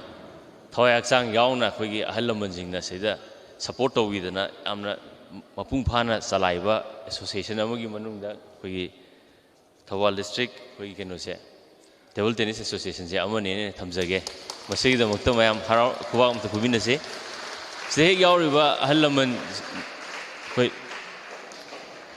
forefront lead torga chaliba mayam se ai gi loina am khangna jai aina sum yeng jabada khoi ahan lamanjing je ai gi Thawal chongwi partners loi oire se Thawal district leiringai matam jida khoi aina SDO matam jida khoi gi Pekha tharam da he maya sida khoi Thawal chongwi kana chat horku matam jida Thawal loichanbagi khoi je he Thawal chongwi ek chatle daida ngasigi mangda lengchen biriba kai kumnajariba ahan lamanjing je ai gi Thawal partner am oi gyu atane matam da 2017-18 dagi haju urak pugan hoji phoba dum lengdana dum chamanana dum yam chamanana unitedly kai gumba khoi common cause am da di mayam je chap chana masam sa gi interest le jaraga su mayam gi common cause di chap chana lepi buse masimo khoi yam laibak phobani ne thamjage ahanbada mathangda khoi hoji khoina table tennis sanari bham je district Khelo India Center aina lauthopire sidagi aina pamjabase si Khelo India Center sidagi output kyam thokrage khoi sida mai pak na national level da international level da khoi players kyam puthokre ꯑꯗꯩ ꯑꯩꯈꯣꯏ ꯁꯤꯗꯒꯤ ꯍꯧꯈꯤꯕ ꯄ꯭ꯂꯦꯌꯔꯁꯤꯡ ꯑꯩꯈꯣꯏ coach ꯀꯌꯥꯝ ꯑꯣꯏꯔꯒꯦ referee ꯀꯌꯥꯝ ꯑꯣꯏꯈ꯭ꯔꯦ ꯍꯥꯏꯕꯅꯆꯤꯡꯕ ꯃꯌꯥꯝꯗꯣ ꯑꯗꯨꯒꯤ ꯗꯤꯇꯦꯜꯁ ꯑꯃꯈꯛꯇꯪ ꯑꯩ ꯄꯥꯝꯖꯩ ꯑꯗꯣ ꯉꯁꯤ ꯑꯩꯅ ꯁꯨꯝ ꯎꯖꯕꯗ ꯄ꯭ꯂꯦꯌꯔꯁꯤꯡꯒꯤ ꯅꯪꯒꯟꯗ ꯑꯩꯈꯣꯏ ꯃꯅꯤꯄꯨꯔ ꯀꯥꯏꯅ ꯊꯥꯕ ꯃꯌꯥꯝ ꯎꯖꯔꯦ ꯁꯤꯅ ꯇꯥꯛꯄꯗꯤ ꯑꯩꯈꯣꯏ ꯁꯤꯗꯒꯤ आउटकम से फजना थोए रिजल्ट से फजना थोए ना लौजगे अदुना हेन मखा ताना सी अखोगी मफम से सिखदं पियगजो सिन इनंग नंगपुदा अखोई खेत्री लेखाइदा औताबी लंपाक्तसु अखोगी मल्टीपर्पस इंडोर स्टेडियम अम लेरे सैदा खरा एक्सपांड तौरकांदा सी अखोई स्टेट अखोगी खेलो इंडिया एक्सीलेंस सेंटर लाउथोक यागदरा हाइबदुगे केनोम खक थिजगे अदुना सिदगी थोखिबा प्रोडक्टसिंगदो अदुगी डिटेल्स अइंगोंदा शेयर तौबियो हाबजे अखोई Thoubal district table tennis association की माइकेदा आई नोलुकचरी डिटेल्स ऑफ द पीबीओ अदुगा अखोई सोमदा कोचिंग क्लास तौबसे ए याम कन्ना उदे सानाबगी लमदा कोचिंग क्लास तौबसे अखोई आयामना सेंट्रलाइज तौरगा लेयुनी हुजिकी ओइनदी खुमल लंपाक तयामना तौवे अदो खेलो इंडिया सेंटर चांदेल गुंबा कयगुम खरदा वॉलीबॉल की कई अखोई रेगुलर कोचिंग क्लासेस अखोई खरदी तौब होरे तौबदबु grassroot level ground level talent scouting अदुगा स्कूल जिंगदा अफबा अखोई सानरोई थोकदबसिंगजे अखोइना मसी मसक खंगदोकपसिदि अखोई खरम अखोई वाटलिब्राना लौजे अदुना अखोई हुजिक अनौबदा अखोई डिस्ट्रिक्ट की youth affairs and sports officer जिंग अखोई तानाजबदा यूथ ऑफिसर जिंग अखोई फिजिकल एजुकेशन टीचर जिंग जी तौरगा स्कूल जिंग जे अखोई पीटी अमा यूथ ऑफिसर अमदा अखोइना डेजिग्नेट तौरकांदा टैलेंट स्काउटिंग तौगेना अखोई प्लान अमा लेजे अखोई डिपार्टमेंट की ओइबा सैदा अखोई एसोसिएशन लेरिबजिंगसिनसु सपोर्ट तौबिरकांदा स्कूल जिंग करम स्पोर्टिंग यूथ्स प्लेयर पोटेंशियल ओइबा जगाजिंग दु अखोइन खंखलकांदा रेसिडेंशियल बक ngамद्रगसु रेगुलर कोचिंग क्लासेस अखोई चलाइनबो होनजगे अदुना टेबल टेनिस की एसोसिएशन जो लेबिरे अखोई कोच वॉलंटियर ओइबा याबा अदगी अखोई डिपार्टमेंट दसु लेबा अखोई कोचिंग अदगी अखोई पीटी जिंग सिनर कांदा अखोई रेसिडेंशियल कोचिंग बक हौबो ngамद्रगसु अहानबगी ओइना अखोई रेगुलर कोचिंग क्लासेस सिंग जे हौनबो अखोई होनजगे मदुदा अखोई थौबाल जे मफम अमो ओइरकपा याय ओइरकपा मतमदा अखोई सिगी एसोसिएशन मक्सिदगी थोखिबा मणिपुर टेबल टेनिस एसोसिएशन दगी वॉलंटियर्सिंग थोपीरकांदा मदु मतेंग पांगबियो हाइबजे थमजगे होय हंदक केनोसु मणिपुर जे याम चाउथोनिंगाय नेमरोमदा हायदि होय पिक्रव स्टेजदगी होय स्पोर्ट्स की फील्ड अर्जुन अवार्ड कुलुमदोय सुरमने होय बुथोयजे राजीव गांधी खेल रत्न अवार्ड अनी गुम सुरमनी होय साइ पनबीगिबा होय मैडम कुंजरानी जे राजीव गांधी खेल रत्न अवार्डी नी प्लस अर्जुन अवार्डी नी पद्मश्री नी अदगी मना अखोई कोच की लमदना अखोई केनो अखोई सी सेरौदगी हौगिबा अखोई ओजा इबोमचा द्रोणाचार्य अवार्डी मथंद फंगदंगाइरी मथंगदा अखोई डिपार्टमेंट की असिस्टेंट डायरेक्टर ने पूरीबा अखोई ओजा अनिता जे सी ध्यानचंद अवार्डी नी सुमाइना अखोई मणिपुरदगी players ma'am coach ma'am referee ma'am अखोई रेप्यूटेड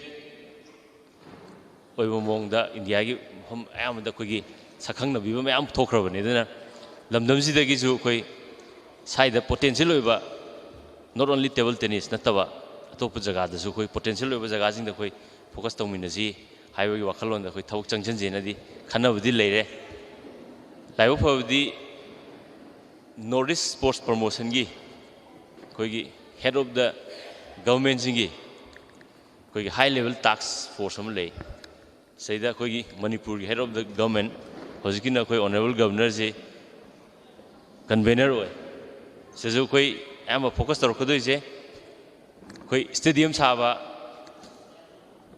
बिल्डिंग साबरोम फोकस तौब नतबा ग्रासरूट लेवल कोचिंग कमाई पीगनी ट्रेनिंग कमाई पीगनी अदुगा करम्बा मोंगदा right coaching and training through right course सिजे कमाइना चथगदगे हाइबे याम फोकस तौरकनी अदुना एसोसिएशन लेबिबु मयामसिना सिगी को टैलेंट स्काउटिंग तौरप मतमदा ꯑꯩꯈꯣꯏꯒꯤ ꯌꯥꯝ ꯄ꯭ꯔꯣꯑꯦꯛꯇꯤꯞ ꯔꯣꯜ ꯂꯧꯕꯤꯌꯨ ꯍꯥꯏꯕꯁꯦ ꯑꯩ ꯊꯝꯖꯒꯦ ꯑꯗꯨꯒ ꯑꯩꯈꯣꯏꯒꯤ ꯑꯣꯅꯔꯦꯕꯜ ꯃꯤꯅꯤꯁꯇꯔ ꯑꯩꯈꯣꯏꯒꯤ ꯌꯨꯅꯤꯌꯟ ꯃꯤꯅꯤꯁꯇꯔ ꯖꯣꯇꯤꯔꯥꯗꯤꯇ꯭ꯌ ꯁꯤꯟꯙꯤꯌꯥ ꯍꯟꯗꯛ ꯂꯥꯛꯄꯗꯁꯨ ꯍꯥꯏꯕꯤꯔꯝꯕꯅꯦ ꯑꯩꯈꯣꯏꯅ ꯑꯦꯛꯁꯂꯦꯟꯁ ꯁ꯭ꯇꯦꯠ ꯑꯣꯐ ꯑꯦꯛꯁꯂꯦꯟꯁ ꯐꯪꯒꯦꯅ ꯁ꯭ꯄꯣꯔꯇꯤꯡ ꯏꯚꯦꯟꯗ ꯇꯧꯒꯗꯣꯏ ꯄꯣꯠꯁꯦ ꯑꯩꯈꯣꯏꯅ ꯁ꯭ꯇꯦꯗꯤꯌꯝ ꯁꯥꯕ ꯑꯗꯒꯤ ꯀꯩꯅꯣꯔꯣꯝ ꯁꯨꯝ ꯐꯣꯀꯁ ꯁꯨꯝ ꯇꯧꯋꯦꯕ ꯇꯧꯕꯗꯨꯕꯨ ꯑꯩꯈꯣꯏ ꯑꯦꯅꯤ ꯇꯣꯔꯅꯥꯃꯦꯟ ꯑꯃ ꯅꯠꯇ꯭ꯔꯒ ꯑꯦꯅꯤ ꯏꯚꯦꯟ ꯑꯃ ꯅꯦꯁꯅꯦꯜ ꯏꯚꯦꯟ ꯅꯠꯇ꯭ꯔꯒ ꯏꯟꯇꯔꯅꯦꯁꯅꯦल ꯏꯚꯦꯟ ꯑꯃ ꯆꯠꯂꯝꯗꯥꯏꯗ ꯑꯩꯈꯣꯏꯁꯤ ꯅꯨꯃꯤꯠ 10ꯅꯤꯐꯥꯎ ꯅꯠꯇ꯭ꯔꯒ 10ꯅꯤꯐꯥꯎꯒꯤ ꯑꯩꯈꯣꯏ ꯀꯣꯆꯤꯡ ꯇꯧꯕꯒꯤ ꯀꯩꯅꯣꯁꯦ ꯑꯩꯈꯣꯏꯗ ꯍꯦꯛ ꯂꯩꯇꯦꯕ ꯑꯗꯨꯅ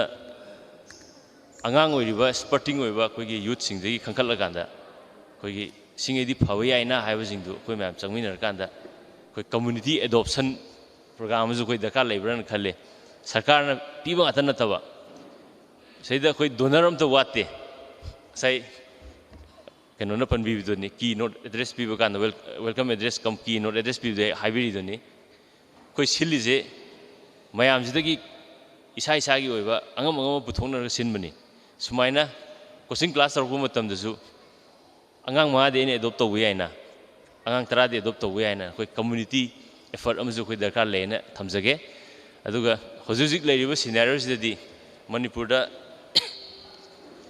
ꯁ꯭ꯄꯣꯔꯠꯁ ꯑꯦꯁꯦ ꯀꯦꯔꯤꯌꯔ ꯑꯣꯞꯁꯟ ꯑꯣꯏꯅ ꯂꯧꯕꯗ ꯑꯗꯨꯝ ꯌꯥꯔꯕ꯭ꯔꯥꯅ ꯑꯩ ꯈꯟꯖꯩ ꯃꯔꯝꯗꯤ ꯑꯩꯈꯣꯏ ꯁꯤꯗꯒꯤ ꯌꯥꯝ ꯁꯛꯁꯦꯁꯐꯨꯜ ꯑꯣꯏꯕ ꯁ꯭ꯇꯥꯔ ꯄ꯭ꯂꯦꯌꯔꯁ ꯃꯌꯥꯝ ꯄꯨꯊꯣꯛꯈ꯭ꯔꯦ ꯑꯗꯒꯤ ꯑꯃꯅ ꯌꯥꯝ ꯂꯛꯀꯤꯂꯤ ꯑꯩꯈꯣꯏꯗ ꯃꯅꯤꯄꯨꯔ ꯅꯦꯁꯅꯦꯜ ꯁ꯭ꯄꯣꯔꯠꯁ ꯌꯨꯅꯤꯚꯔꯁꯤꯇꯤ ꯑꯩꯈꯣꯏꯗ ꯑꯍꯥꯟꯕ ꯑꯣꯏꯅ ꯀꯩꯅꯣꯗ ꯀꯧꯇ꯭ꯔꯨꯛꯇ ꯍꯧꯖꯤꯛ ꯁꯥꯔꯒ ꯂꯩꯔꯦ ꯑꯩꯈꯣꯏ ꯀꯩꯅꯣ ꯑꯦꯗꯚꯥꯟꯁ ꯁ꯭ꯇꯦꯖꯇ ꯂꯩꯔꯦ ꯍꯧꯖꯤꯛ ꯍꯧꯖꯤꯛꯀꯤ ꯑꯣꯏꯅꯗꯤ ꯀꯩꯅꯣꯗ ꯈꯨꯃꯟ ꯂꯝꯄꯥꯛꯇ ꯑꯩꯈꯣꯏ ꯇꯦꯝꯄꯔꯔꯤ ꯀꯦꯝꯄꯁꯇ ꯆꯂꯥꯏꯔꯒ ꯂꯩꯔꯤꯁꯦ ꯁꯤꯒꯤ ꯑꯩꯈꯣꯏꯒꯤ ꯐꯤꯗꯔ ꯁ꯭ꯀꯨꯜꯁꯤꯡꯁꯨ ꯑꯩꯈꯣꯏ ꯑꯥꯏꯗꯦꯟꯇꯤꯐꯥꯏ ꯇꯧꯕ ꯍꯧꯔꯛꯑꯅꯤ ꯑꯗꯨꯅ ꯑꯩꯈꯣꯏ ꯁꯤꯗ ꯂꯩꯔꯤꯕ ꯅꯦꯁꯅꯦꯜ ꯁ꯭ꯄꯣꯔꯠꯁ ꯌꯨꯅꯤꯚꯔꯁꯤꯇꯤꯁꯦ ꯁꯤꯗ ꯇꯝꯒꯗꯧꯔꯤꯕ ꯁꯥꯇ꯭ꯔꯁꯦ ꯑꯩꯈꯣꯏ ꯁꯤꯗꯒꯤ ꯊꯣꯛꯇ꯭ꯔꯒꯗꯤ ꯑꯩꯈꯣꯏ ꯁꯤꯗꯒꯤ ꯄꯨꯊꯣꯛꯄ ꯉꯝꯗ꯭ꯔꯒꯗꯤ ꯌꯨꯅꯤꯚꯔꯁꯤꯇꯤꯗꯨ ꯂꯩꯕꯒꯤ ꯑꯩꯈꯣꯏꯗ ꯌꯥꯝ ꯀꯥꯟꯅꯕ ꯀꯩꯁꯨ ꯂꯩꯇꯦ ꯑꯗꯨꯅ ꯑꯩꯈꯣꯏꯒꯤ ꯀꯩꯅꯣ ꯃꯅꯨꯡꯗ ꯌꯥꯁ ꯃꯅꯨꯡꯗꯁꯨ ꯑꯩꯈꯣꯏ ꯅꯦꯁꯅꯦꯜ ꯁ꯭ꯄꯣꯔꯠꯁ ꯑꯦꯀꯥꯗꯃꯤ ꯂꯩꯔꯤ ꯁꯤꯁꯦ ꯑꯩꯈꯣꯏ ꯂꯩꯀꯥꯏꯁꯤꯗ ꯂꯩꯕ ꯑꯩꯈꯣꯏꯒꯤ ꯗꯤꯁꯇ꯭ꯔꯤꯛꯁꯤꯗ ꯂꯩꯕ ꯃꯌꯥꯝꯁꯤꯗ ꯑꯦꯋꯦꯌꯔ ꯑꯣꯏꯕ ꯋꯥꯠꯂꯦ ꯁꯤꯗ ꯁ꯭ꯄꯣꯔꯠꯁꯀꯤ ꯑꯦꯔꯤꯌꯥꯗ ꯀꯣꯆꯤꯡ ꯇꯧꯕ ꯈꯛꯇ ꯅꯠꯇꯅ ꯂꯥꯏꯔꯤꯛ ꯇꯝꯕꯒꯤ ꯐꯦꯁꯤꯂꯤꯇꯤ ꯑꯃꯁꯨ ꯌꯥꯎꯔꯤꯑꯕ ꯒꯃꯦꯟꯅ ꯄꯩꯁꯥ ꯄꯨꯊꯣꯛꯑꯒ ꯁꯤꯒꯤ ꯄꯣꯠꯁꯦ ꯑꯩꯈꯣꯏ ꯃꯌꯥꯝ ꯑꯦꯁꯣꯁꯤꯌꯦꯁꯟ ꯃꯌꯥꯝꯁꯤꯡꯅ ꯈꯤꯇꯪ ꯃꯌꯥꯝꯗ ꯁꯟꯗꯣꯛꯄꯤꯌꯣ ꯄ꯭ꯔꯣꯑꯦꯛꯇꯤꯞ ꯔꯣꯜ ꯑꯃ ꯂꯧꯕꯤꯔꯀꯥꯟꯗ ꯑꯉꯥꯡꯁꯤꯡꯗꯣ ꯃꯐꯝ ꯆꯥꯕꯁꯤꯡ ꯊꯝꯕꯤꯈ꯭ꯔꯒ ꯂꯥꯏꯔꯤꯛ ꯇꯝꯕ ꯑꯦꯁ ꯋꯦꯜ ꯑꯦꯁ ꯁꯥꯟꯅꯕꯒꯤ ꯐꯤꯜꯗꯨꯗ ꯏꯟꯕꯤꯔꯀꯥꯟꯗ ꯍꯌꯦꯡ ꯃꯣꯏꯅ ꯄꯣꯗꯤꯌꯝ ꯀꯥꯔ ꯃꯇꯨꯡꯗ ꯑꯩꯈꯣꯏꯒꯤ ꯒꯃꯦꯟꯅ ꯖꯣꯕ ꯄꯤꯕ ꯃꯇꯝꯗ ꯑꯣꯏꯔꯣ ꯂꯥꯏꯚꯂꯤꯍꯨꯗꯀꯤ ꯑꯦꯅꯤ ꯁ꯭ꯀꯤꯝ ꯂꯥꯛꯄ ꯃꯇꯝꯗ ꯀꯔꯤ ꯍꯥꯏꯇꯥꯔꯦ ꯈꯨꯗꯣꯡꯆꯥꯕ ꯐꯪꯅꯕꯒꯤ ꯁꯔꯀꯥꯔꯅ ꯂꯧꯈꯠꯆꯔꯤꯕ ꯈꯔꯁꯤꯗꯁꯨ ꯃꯇꯦꯡ ꯄꯥꯡꯕꯤꯌꯨ ꯍꯥꯏꯕꯁꯦ ꯑꯩ ꯊꯝꯖꯒꯦ ꯑꯗꯨꯒ ꯑꯩꯈꯣꯏꯅ ꯉꯝꯕ ꯂꯦꯚꯦꯜꯗ ꯀꯔꯤ ꯄꯥꯡꯕ ꯌꯥꯒꯗꯒꯦ ꯍꯥꯏꯕꯗꯨ ꯑꯅꯧ ꯑꯅꯧꯕ ꯑꯥꯏꯗꯤꯌꯥꯁꯨ ꯑꯩꯈꯣꯏꯒꯤ ꯗꯤꯄꯥꯔꯠꯃꯦꯟꯗ ꯄꯤꯕꯤꯌꯨ ꯍꯥꯏꯕꯁꯦ ꯍꯥꯏꯔꯒ ꯑꯩ ꯁꯨꯝ ꯇꯦꯟꯁꯤꯟꯖꯒꯦ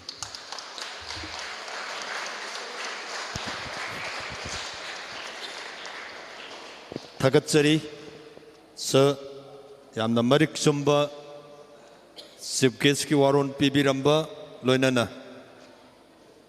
ꯁꯥꯟꯅꯔꯣꯏ ꯏꯆꯥꯁꯤꯡꯕꯨ ꯄꯨꯕꯤꯔꯛꯂꯤꯕ ꯄꯦꯔꯦꯟꯁꯁꯤꯡ ꯒꯥꯔꯖꯤꯌꯟꯁꯤꯡꯗ ꯉꯁꯥꯏ ꯀꯥꯏ ꯈꯨꯝꯅꯖꯔꯤꯕ ꯒꯦꯁ ꯑꯣꯐ ꯑꯣꯅꯔꯒꯤ ꯐꯝꯐꯝ ꯂꯥꯡꯗ ꯂꯦꯡꯁꯤꯟꯕꯤꯔꯤꯕꯁꯤꯡ ꯑꯃꯗꯤ ꯆꯤꯐ ꯒꯦꯁꯀꯤ ꯐꯝꯐꯝ ꯂꯥꯡꯗ ꯂꯦꯡꯁꯤꯟꯕꯤꯔꯤꯕꯁꯤꯡ ꯑꯁꯤꯅ ꯍꯥꯏꯕꯤꯕꯗꯨꯅꯤ ꯀꯦꯔꯤꯌꯔ ꯑꯣꯞꯁꯟ ꯍꯥꯏꯕꯗꯤ ꯑꯩꯈꯣꯏꯒꯤ ꯍꯧꯖꯤꯛꯇꯤ ꯃꯇꯝ ꯑꯃꯗꯗꯤ ꯂꯥꯏꯔꯤꯛ ꯈꯛꯇꯪ ꯇꯝꯃꯀꯥꯟꯗ ꯂꯥꯏꯔꯤꯛꯅ ꯏꯆꯥ ꯅꯠꯇ꯭ꯔꯒ ꯏꯁꯨꯁꯤ ꯑꯩꯒꯤ ꯄꯨꯟꯁꯤ ꯈꯣꯡꯆꯠꯇ ꯃꯗꯨ ꯈꯛꯇꯅ ꯇꯧꯒꯗꯕꯅꯤ ꯍꯥꯏꯕꯒꯨꯝꯕ ꯑꯃ ꯈꯟꯅꯔꯝꯕ ꯍꯧꯖꯤꯛꯇꯤ ꯁꯥꯟꯅꯕ ꯍꯥꯏꯕꯁꯤꯁꯨ ꯑꯩꯒꯤ ꯄꯨꯟꯁꯤ ꯈꯣꯡꯆꯠꯇ ꯃꯤꯅ ꯌꯥꯝꯅ ꯕꯦꯕꯥꯔ ꯇꯧꯕ ꯌꯥꯝꯅ ꯐꯖꯕ ꯑꯗꯨꯒꯨꯝꯕ ꯌꯥꯝꯅ ꯖꯣꯕ ꯑꯣꯔꯤꯌꯦꯟꯇꯦꯠ ꯑꯣꯏꯕ ꯍꯥꯏꯕ ꯇꯥꯔꯦ ꯊꯕꯛ ꯐꯪꯗꯅ ꯑꯗꯨꯃꯥꯏꯅ ꯇꯧꯗꯅ ꯌꯥꯝꯅ ꯃꯁꯛ ꯊꯣꯛꯄ ꯑꯗꯨꯒꯨꯝꯕ ꯅꯥꯒꯔꯤꯛ ꯑꯃ ꯑꯣꯏꯅ ꯍꯤꯡꯕ ꯌꯥꯔꯦ ꯂꯣꯏꯅꯅ ꯁꯥꯟꯅꯔꯣꯏꯁꯤꯡꯗ ꯐꯍꯟꯅꯤꯡꯉꯤꯅꯤ ꯍꯥꯏꯗꯅ ꯃꯆꯥ ꯑꯍꯜ ꯂꯃꯟ ꯑꯣꯏꯕꯁꯤꯡꯅ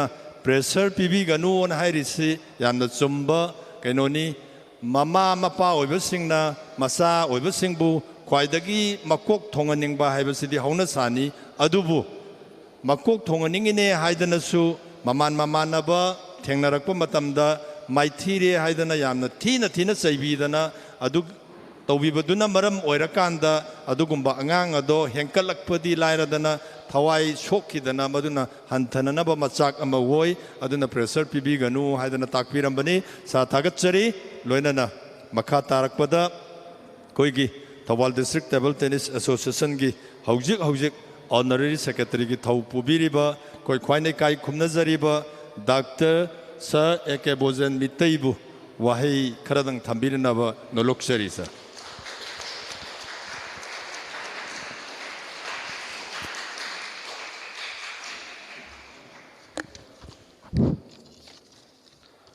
Dies the Lingshin Biriba, Kai Kum Nazariba, Director Youth Affairs in the Sports, Government of Manipur, Aigi, Maruf, Dr. Bito Singh, Matamamada, Taban, Topsan, but Samina Kiva, Hodopiropa, Dukinamta, Ningsang Kota, Dokimatic, Puning Nungsijay, Doga Loinana, I District Asiki, President, Ubiriba, Kai Kum Nazariba, Kaka, Maiken, Guest of Honor की फंबम लांग election बिरिबा district असिकी सु petrol member वे बिरिबा दुगा table tennis association Thoubal अमदि मणिपुर पुंबगी ओइना table tennis की चौखटपगी मियेंग थंबिरकलिबा आइगी नाउ सर सुरेन अदुगा थौबान डिस्ट्रिक्ट की तमक्तदि लाइबक फबा हाइबा तारे कोई काई खुमनजरिबा सीओ थार आईबी सर हेमंत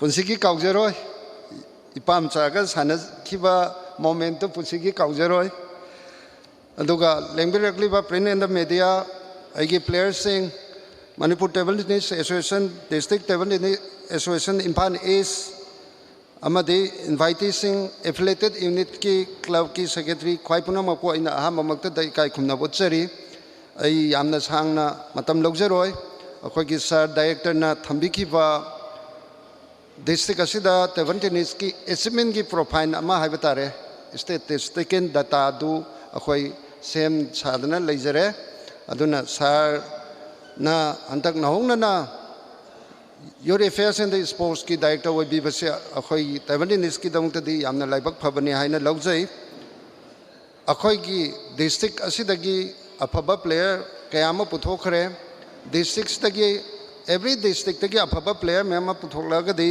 मणिपुर की अफब प्लेयर पुथोरकनी मणिपुर की अफब प्लेयर सिंगदुदा मरक्ता किन कंपटीशन लेरगदी नेशनल लेवल दा अखोई यामना पांगन कन्ना कंपीट तौब ngमगनी हाइबगी वाखललोंदुदा अखोई सागतसबनी अहानबदा ग्रास रूट लेवल दगी हाना चथरंबा इंटर क्लब टूर्नामेंट सी मतम खरा पथारो मतुंगदा अखोइना रेकॉर्ड से यंगजबदा कुन माथोइबौ पांगथोक्तना लेरमे दगी कुनिथोइ सुबसी पांगथोक्सबनी समझनजरगा हारिबा मफम सिगी प्लेयर की परफॉर्मेंस यंगगा youth affairs and the sports अमदि मिनिस्ट्री अदुगा स्पोर्ट्स अथॉरिटी ऑफ इंडिया ना Khelo India centre table tennis हाइबसे मणिपुर दा अमता ngairaba दुगुंबा खेलो इंडिया सेंटर से थवान डिस्ट्रिक्ट की प्लेयर सिंगी मखो की परफॉर्मेंस ना फंगजबनी हाइना लौजगे अदुगा मखा ताना अखोइना ड्रीम तौरिबसिदी अखोइ सानसो फंगथोकपिबा Khelo in the district centre सिनदी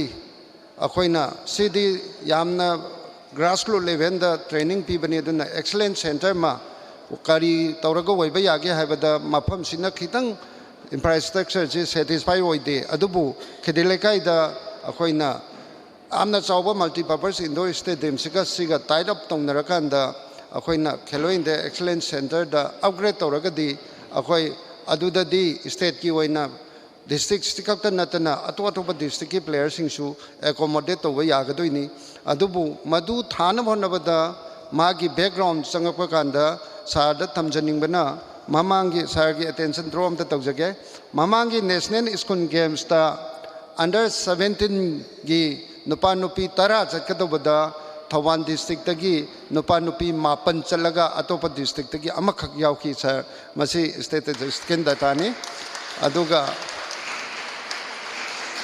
ममांग दसु अखोइना नेशनल स्कूल गेम्स अखोइगी यूथ अफेयर्स एंड स्पोर्ट्स ना थाबीबा रेकॉर्ड खुदिमक्ता अखोइ लोइनबा अखोइ रेकॉर्ड लेजै अयामा मैक्सिमम थवान डिस्ट्रिक्ट की अदुम डोमिनेट तौरगा चटपासी अदुम अखोइ रेकॉर्ड लेजै अदुदा नतना ꯑꯩꯈꯣꯏꯒꯤ ꯌꯥꯝꯅ ꯁꯤꯒꯅꯤꯐꯤꯀꯦꯟ ꯑꯣꯏꯕ ꯌꯨꯅꯤꯛ ꯑꯣꯏꯕ ꯑꯦꯆꯤꯞꯃꯦꯟ ꯑꯃ ꯍꯥꯏꯕ ꯇꯥꯔꯒꯗꯤ ꯑꯩꯈꯣꯏꯒꯤ ꯁꯪꯂꯦꯟ ꯑꯁꯤꯒꯤ ꯏꯁꯇꯦꯗꯤꯌꯝ ꯑꯁꯤꯒꯤ ꯆꯧꯀꯤꯗꯥꯔꯒꯤ ꯃꯆꯥ ꯌꯦꯡꯈꯣꯡ ꯈꯦꯂꯦꯟꯗ꯭ꯔꯖꯤꯠ ꯍꯥꯏꯗꯅ ꯑꯣꯜ ꯏꯟꯗꯤꯌꯥꯒꯤ ꯇꯦꯕꯜ ꯀꯩꯅꯣꯗ ꯑꯩꯈꯣꯏꯒꯤ ꯔꯦꯡꯀꯤꯡ ꯂꯤꯁꯇ ꯑꯩꯈꯣꯏ ꯃꯥꯅ ꯌꯨꯠꯀꯤ ꯑꯟꯗꯔ 17ꯗ ꯔꯦꯡ 8ꯒꯤ ꯔꯦꯡꯗ ꯃꯥꯅ ꯆꯟꯕ ꯉꯝꯈ꯭ꯔꯦ ꯑꯗꯨꯒ ꯍꯧꯖꯤꯛꯇꯤ ꯃꯥ ꯁꯦꯅꯤꯌꯔ ꯀꯥꯕꯗꯒꯤ ꯃꯥꯒꯤ ꯔꯦꯡꯁꯦ ꯈꯔ ꯍꯟꯊꯔꯛꯏ ꯑꯗꯨꯗ ꯅꯠꯇꯅ ꯗꯤꯁꯇ꯭ꯔꯤꯛ ꯑꯁꯤꯗꯒꯤ ꯄ꯭ꯂꯦꯌꯔ ꯑꯩꯈꯣꯏ ꯑꯅꯤ ꯑꯩꯈꯣꯏ ꯗꯥꯃꯟ ꯗꯤꯌꯨ ꯈꯦꯂꯣ ꯏꯟꯗꯤꯌꯥ ꯑꯦꯛꯁꯂꯦꯟꯁ ꯁꯦꯟꯇꯔꯗ ꯂꯩꯔꯤ ꯑꯗꯨꯒ ꯑꯩꯈꯣꯏꯒꯤ ꯗꯤꯁꯇ꯭ꯔꯤꯛ ꯑꯁꯤꯗꯒꯤ ꯄꯨꯊꯣꯛꯆꯕ ꯑꯗꯨꯒ ꯊꯕꯛꯇꯤ ꯐꯪꯗ꯭ꯔꯕ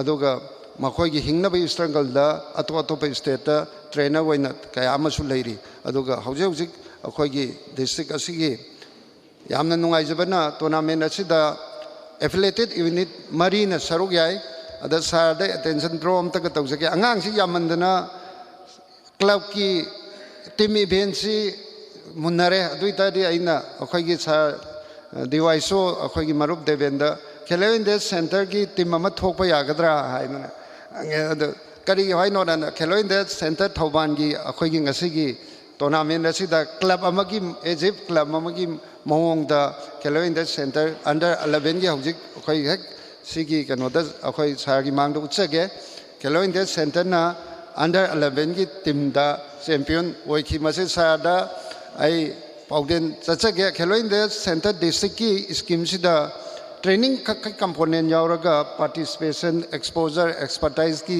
एरिया से I so far my knowledge is concern मसीगी जगह से खितंग पंद्रबरा हाइदना अखोई की सार असिस्टेंट डायरेक्टर समिति साइड सो अखोई वरी सजखरे अदुना डिस्ट्रिक्ट की खेलो इंडिया सेंटर सिंग से टेबल टेनिस नतना अतो अतोप इवेंट्सु डिस्ट्रिक्ट की नत्र स्टेट की टूर्नामेंट सिंग पार्टिसिपेशन तौबगी अयाबसे सारना उंतंग ꯀꯔꯝꯕ ꯐꯤꯕꯝꯗ ꯌꯥꯗꯒꯦ ꯍꯥꯏꯕꯗꯨꯁꯨ ꯑꯃꯨꯛꯇꯪ ꯁꯥꯔꯒꯤ ꯃꯥꯏꯟꯗ ꯊꯝꯖꯔꯤ ꯁꯝꯖꯤꯟꯖꯒꯦ ꯈꯨꯗꯤꯡꯃꯛ ꯉꯁꯤꯒꯤ ꯗꯥꯏꯁꯦ ꯂꯦꯡꯁꯤꯟꯕꯤꯔꯤꯕ ꯑꯩꯈꯣꯏꯒꯤ ꯗꯤꯐꯔꯦꯟ ꯄꯥꯔꯁꯣꯅꯦꯂꯤꯇꯤꯁꯤꯡꯅ ꯇꯦꯕꯜ ꯇꯦꯅꯤꯁꯄꯨ ꯅꯨꯡꯁꯤꯕꯤꯗꯅ ꯉꯁꯤꯒꯤ ꯌꯥꯝꯅ ꯁꯥꯡꯕ ꯐꯪꯁꯟꯁꯤ ꯌꯥꯎꯕꯤꯔꯒ ꯊꯧꯕꯥꯜ ꯗꯤꯁꯇ꯭ꯔꯤꯛꯇꯒꯤ ꯍꯧꯔꯒ ꯌꯥꯝꯅ ꯍꯣꯠ ꯁ꯭ꯄꯣꯠ ꯑꯣꯏ ꯍꯥꯏꯅ ꯂꯧꯕꯤꯔꯤꯕ ꯗꯤꯁꯇ꯭ꯔꯤꯛ ꯑꯁꯤ ꯇꯦꯕꯜ ꯇꯦꯅꯤꯁ ꯃꯁꯥꯟꯅ ꯑꯁꯤꯗ ꯁꯔꯨꯛ ꯌꯥꯕꯤꯕꯒ ꯂꯣꯏꯅꯅ ꯄꯨꯛꯅꯤꯡ ꯊꯧꯒꯠꯄꯤꯕꯒꯤꯗꯃꯛꯇ ꯑꯩꯅ ꯄꯨꯟꯁꯤꯒꯤ ꯀꯥꯎꯖꯔꯣꯏ ꯑꯗꯨꯒ अरोबदा पेरेंटल रोल से अदुकी मतिक अइना थागतसै अदुबो सम प्लेयर खरगी पेरेंट्स सिंगदु खितंग पार्टिसिपेशन की चांग हंदबसी यारिंगैदी लापिरिबा पेरेंट्स सिंगना यामना अंगांगी दमकता थौना पिबिबा मोटिवेशन तौबसी मखा ताना तौबियो हाइबा वाफमसे थमजगे अदुना लापिरिबा ख्वाइपना मपु अइना अखोई इकाई खुमनजबगा लोइनना आई वाफमसे मतंगसिदा लोइजगे मैच अनी खक्तंग मयाम मियंग ताबियो दुगा प्राइज सेरेमनी तौबदा दाइज लेंसन बेबा सासु सारे दु ngakhtang बियार तौबिनबा अइना मुका हना नलोकचरी थैंक यू थागतचरी Thoubal district table tennis association की ऑनररी सेक्रेटरी यामना मरिक चुम्बा वरोल थंबिरंबा अदुगा असिगुम्बा मैच असिबु सिगुम्बा इंडोर हॉल दा लाखपद खुदोंचादबसिंगी खुदोंचाननबगीदमक्ता खुसेमना लाइव स्ट्रीमिंग पिजरी मरमदुना युम युमदा लैबिरिबा ख्वाइ पुमनमकनसु टेबल टेनिस फुनुंगसिबिदुना लाइव स्ट्रीमिंग की कइनोतु हांगतोकपिरकांदा कोइगी Thoubal district table tennis association ना सिंजरिबा सिगुम्बा क्लोजिंग सेरेमनी सिबु मियंग ताबियु हाइदना अमुक्का हनसु सिंजर लांगजरिबिगी माइकैदगी नोलुकजरी लोइनना थोइदोकना ngasi yamna nungaijaba ama hairagadi daista chief guest ki phambam langda amadi guest of honor ki phambam langda lengsin biriba khwaidagi hena koina respect tawjariba sir singsi phambam langda lengsin bi haibagi wani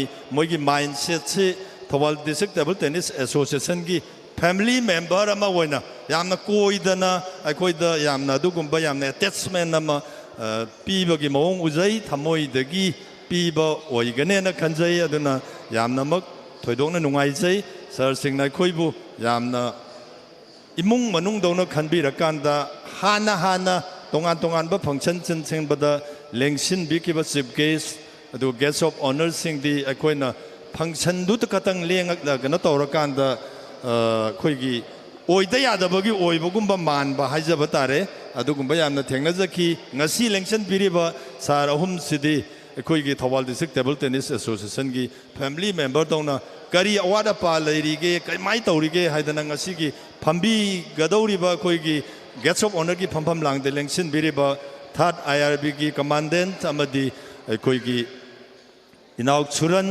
हाइरिबा सिंग असि ngasi की फंफम लांगदे लेंसन बिबदा नतना नुंदांग अयुक लाकांदा अखोइगी function से यामना grand success ओइननबा physically सरुक याबिदना यामना साउन होनबिकी मदुगी दमता अमुक हनसु चंजा लांगजरबिगी माइकेदगी हनना थागतचरी लोइनना मखाताबा city ngасai मकै खरा खजिक तंदबा फाउरुबा सिंग अदु खरा मिकअप थोकननबा नुंगाइननबगी दमक्ता अखोइ मेस लेमहौरिबा मेस अनि असि हौननबा अखोइ सेम साजगे अहानबा मक्तदा अखोइगी अंडर 13 गर्ल्स की अखोइ अदुगुम्बा नहान तांग कुनगा मरीदगी चथजरकपा अदुदा फाइनलिस्ट अनि ngasi मिया ममांगदा उत्पीगनी कौशनजगे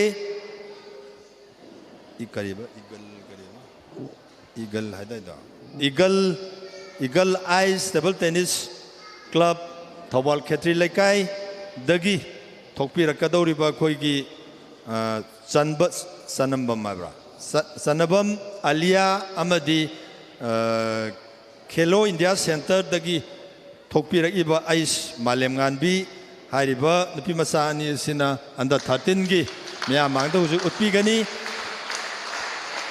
असिगुम्बा मैच असिबु कंडक्ट तौबीगदौरिबी के रानी देवी स्टेट अंपायर कोई अंत लेपियो अंत अखोई लेंसिन बिरिबा सार सिंह दा सक अंत ताक्सगे आलिया परेंग चुमना लेपो आलिया को तांगत पियो अदुगा मथंगदा मालेम गानबी को तांगत पियो सिगुम्बा मैच असिबु कंडक्ट तौबीगदौरिबी के रानी देवी को तांगत से के रानी देवी ओके हौजिक मैच असि हौननबगी दमक्ता अंपायर दा खुशी नजरी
Ordra.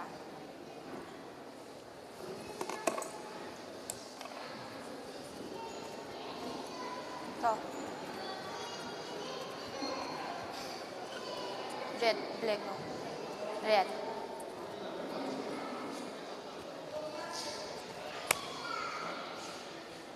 Service to ship.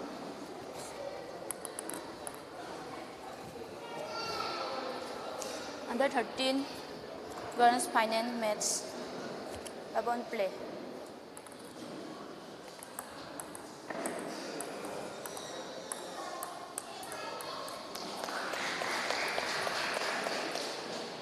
Labuan.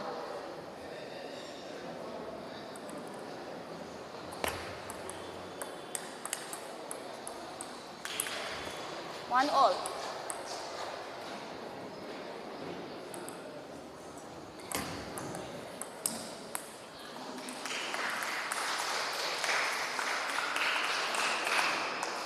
1-2.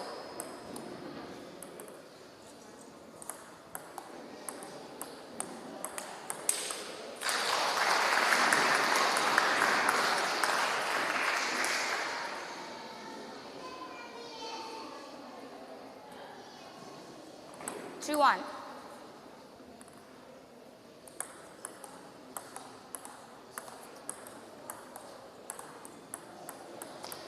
Three two.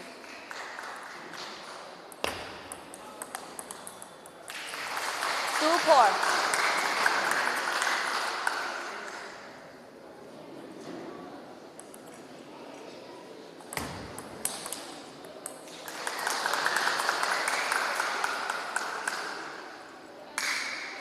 Two five.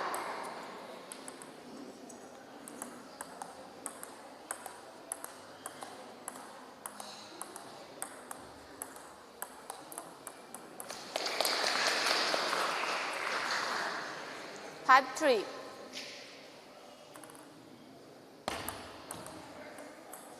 That's 5-4.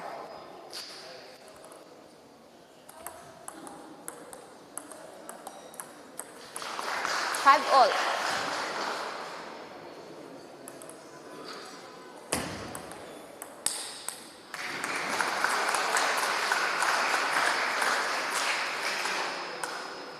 Five six.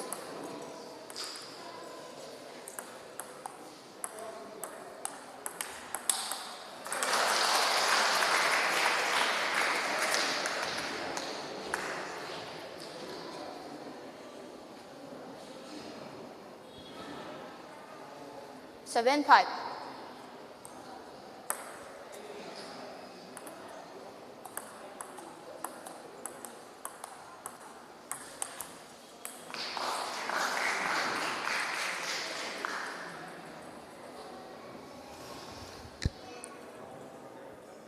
Seven six.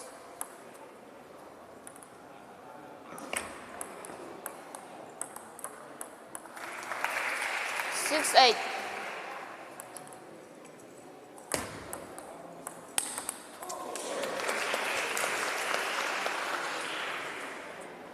7-8.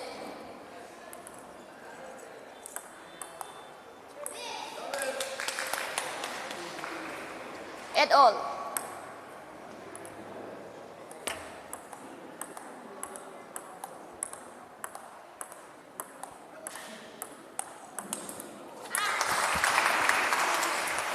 9-8.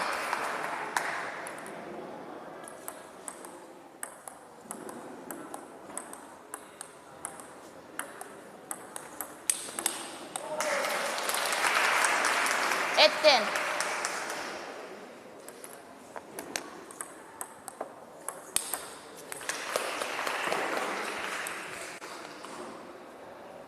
9-10.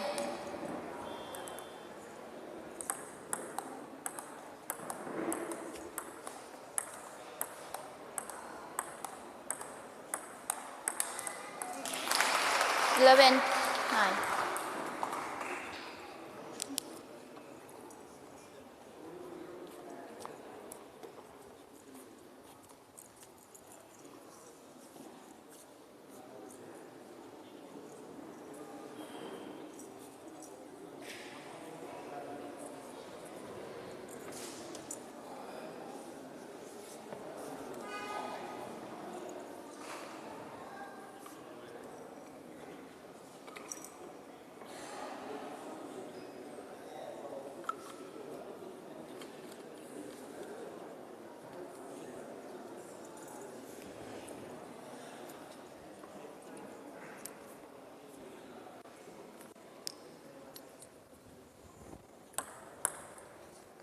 Labon play.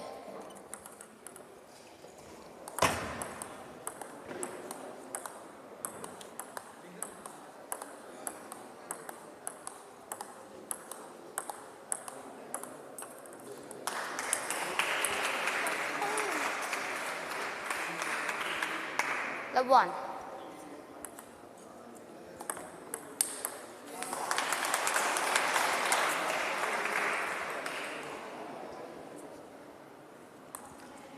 Two love.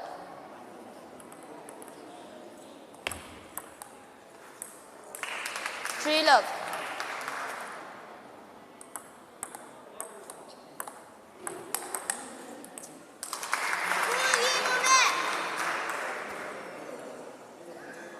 Love 4.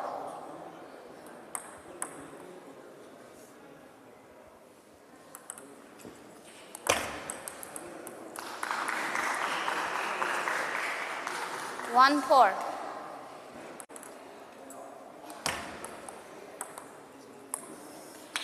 Five 1.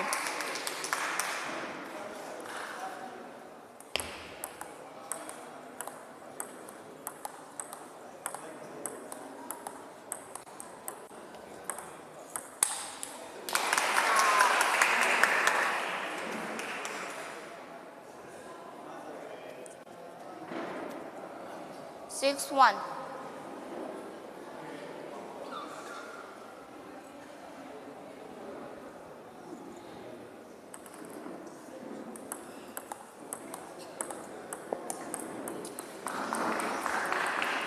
Two 6.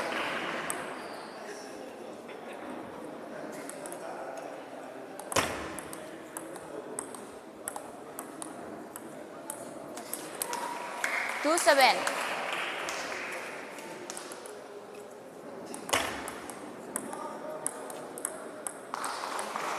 Seven 3.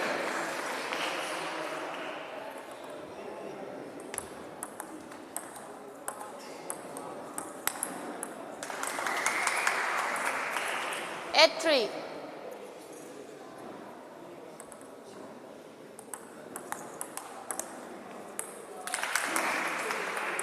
Three 9.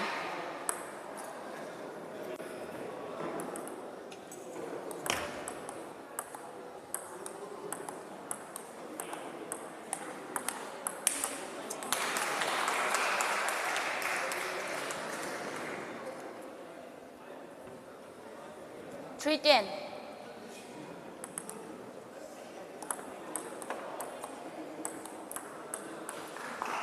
Ten 4.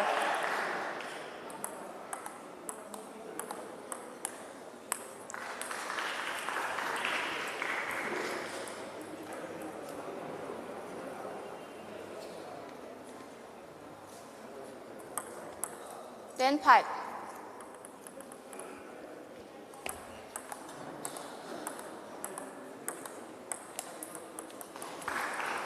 Six 10.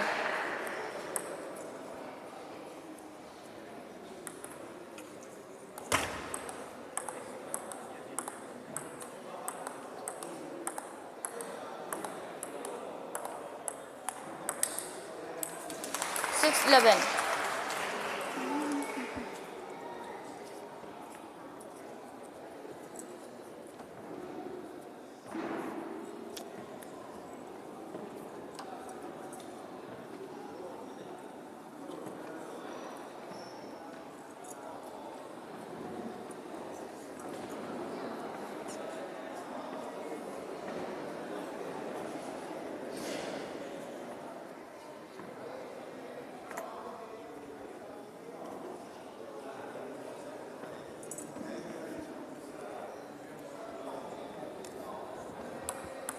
Labon play.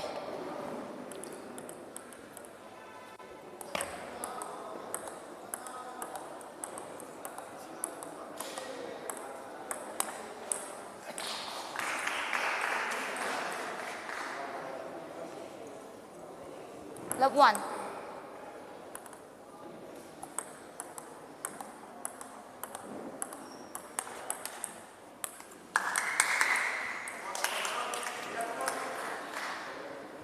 One all.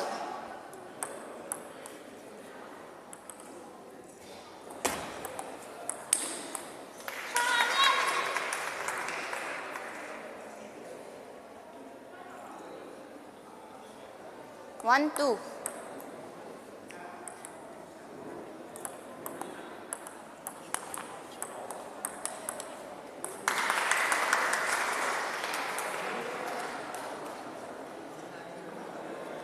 Three 1.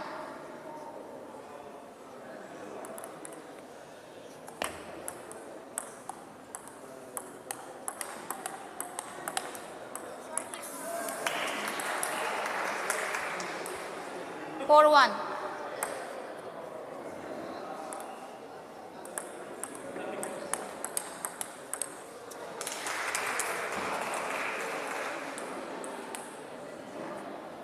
One pipe.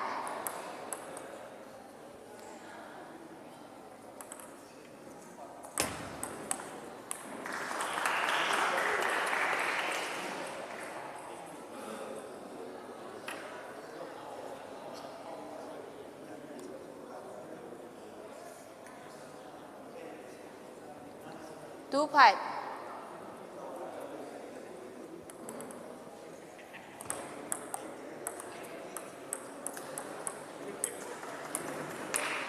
Two six.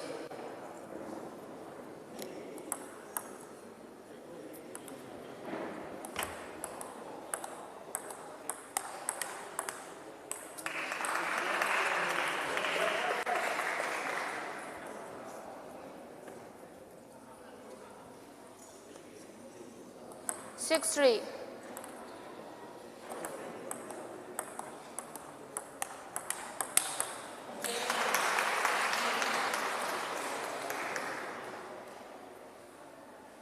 Three seven.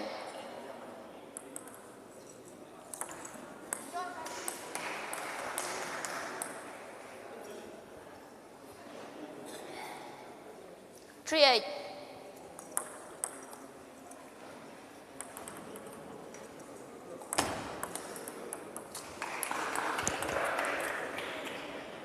Eight four.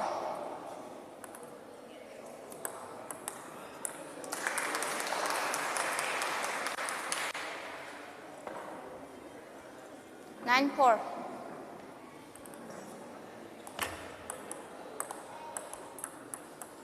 Four ten. 11-4.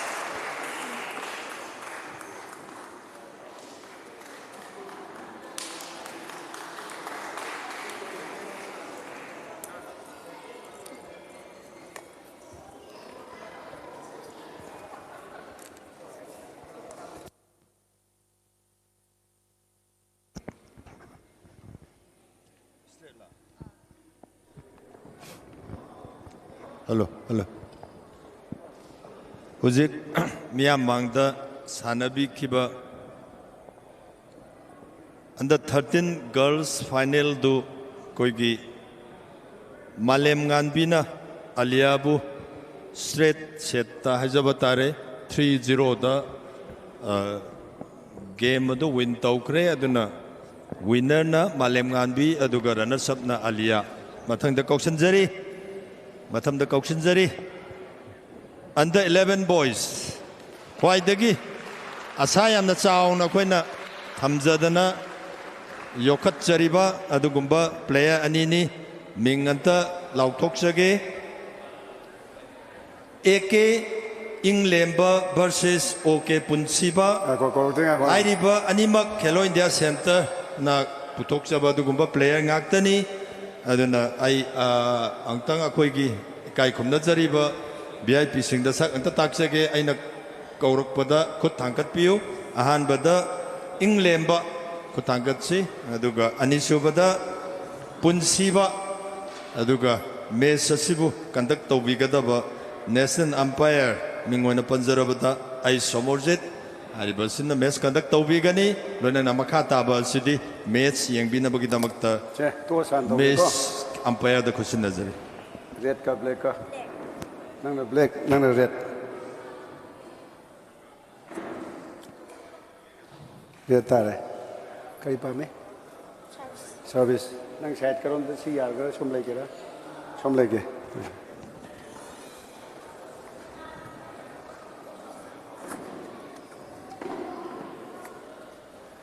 minute ani thoma ko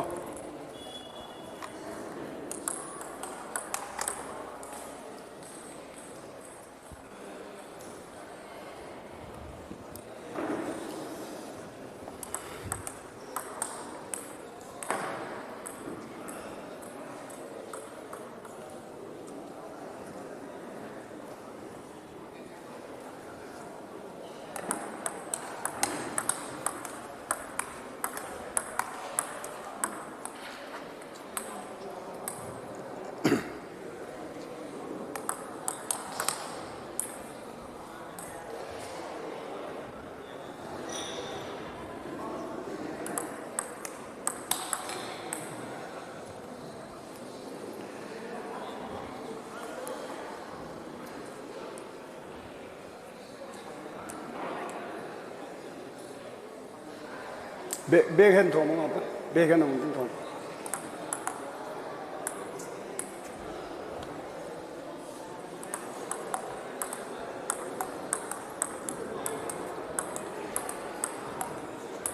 Yare buwan piro.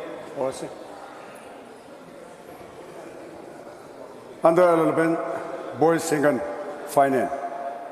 Eke England KIC versus OK Punchiba KIC.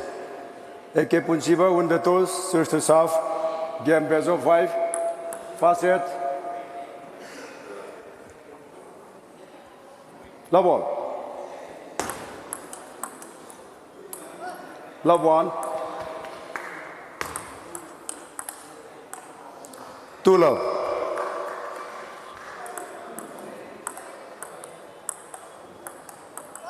Three love.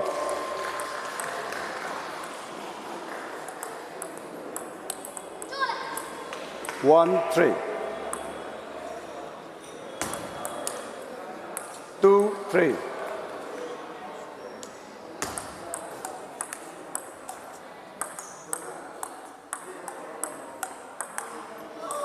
Four, 2. Light, 4-2.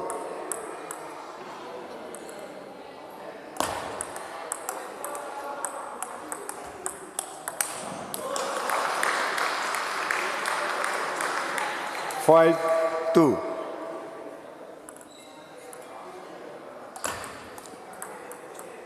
Fall service, 3-5.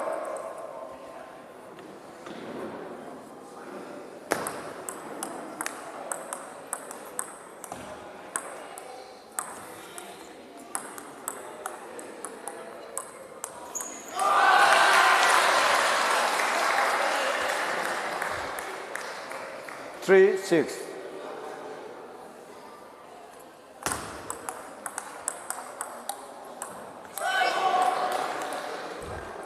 Six, 4.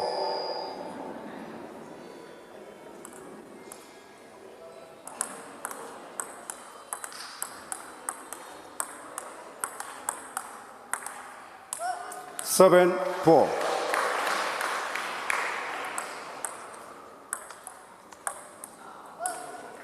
Four, 8.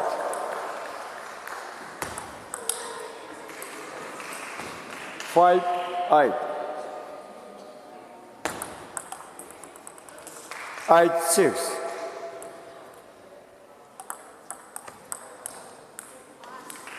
Eight, 7.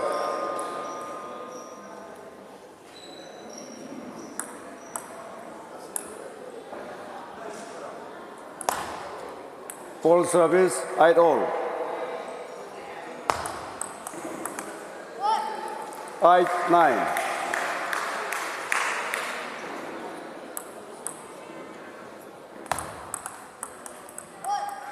10, 8.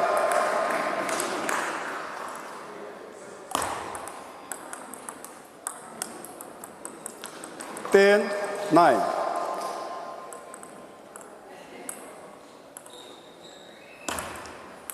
Full service, 10 all.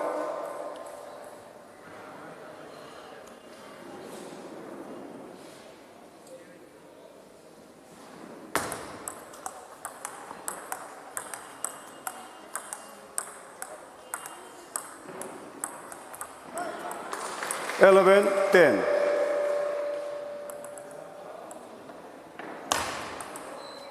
That 11, 10.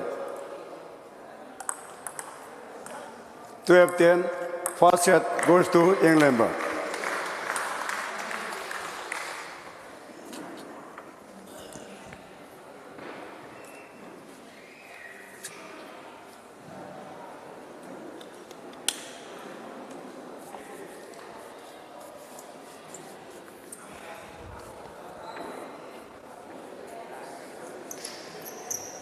Second set, game score 1-0. La ball.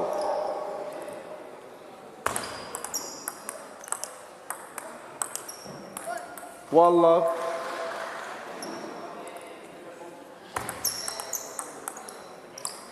One all.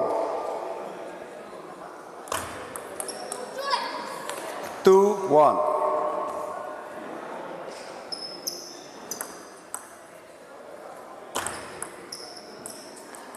One, 3.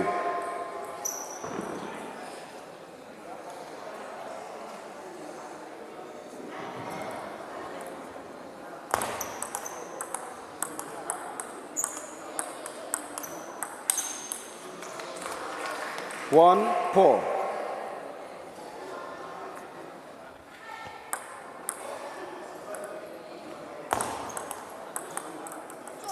5, 1.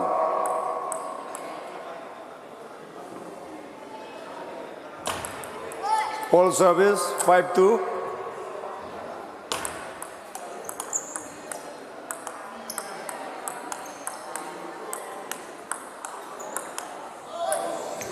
3-5.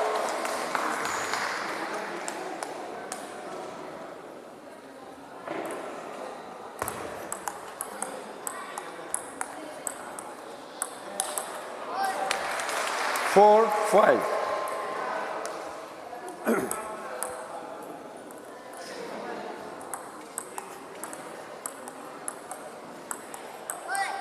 5-all.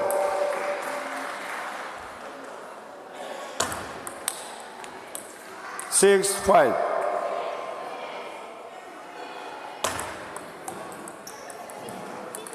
5-7.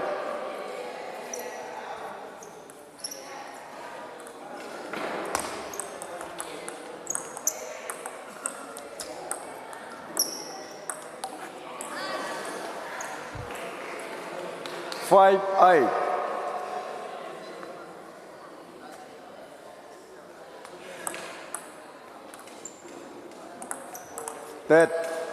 5-8.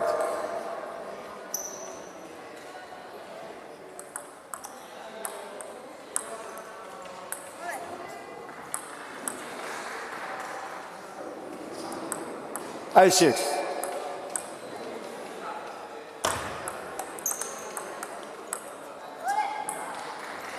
7.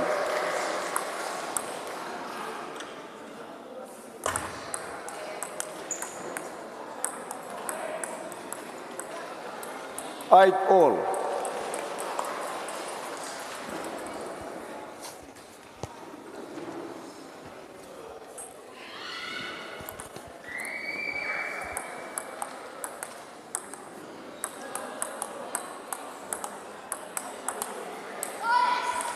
9-8.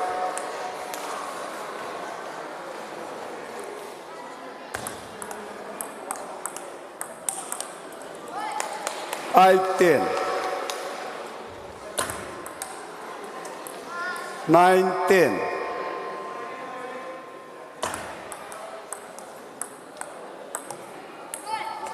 9-11.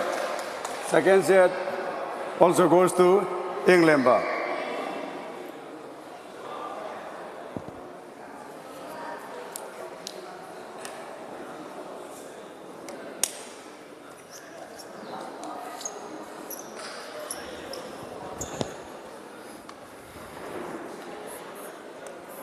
The third set, game score 0-2. Love all.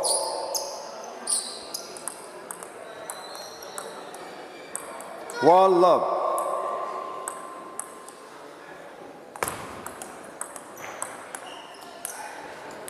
Love 2.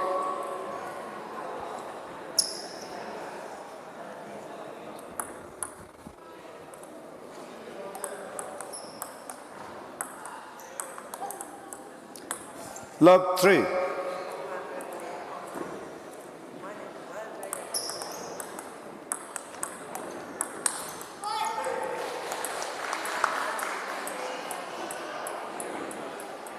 Three, 1.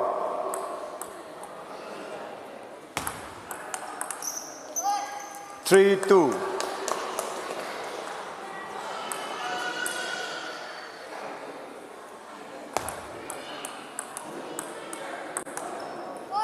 3-all.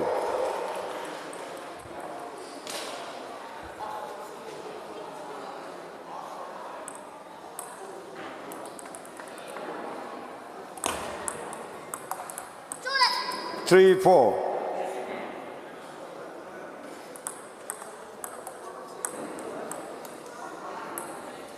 5-3.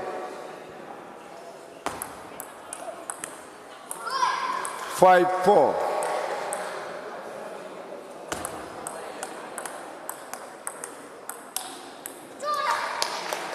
4-6.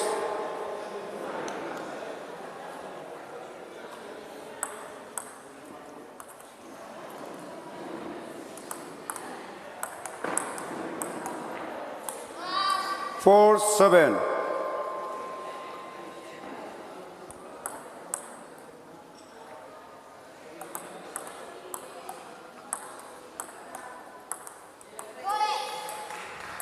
7-5.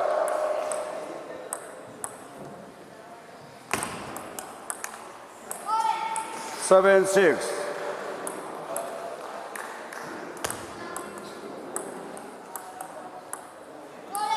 7-on. Full service 7-8.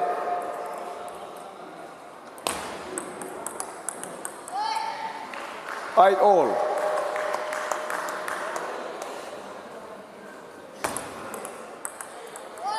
8-9. Full service 10-8.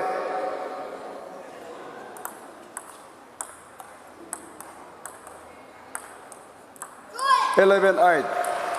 Game goes to England 3-0. Ega 2 minutes ago. No. Ito paro.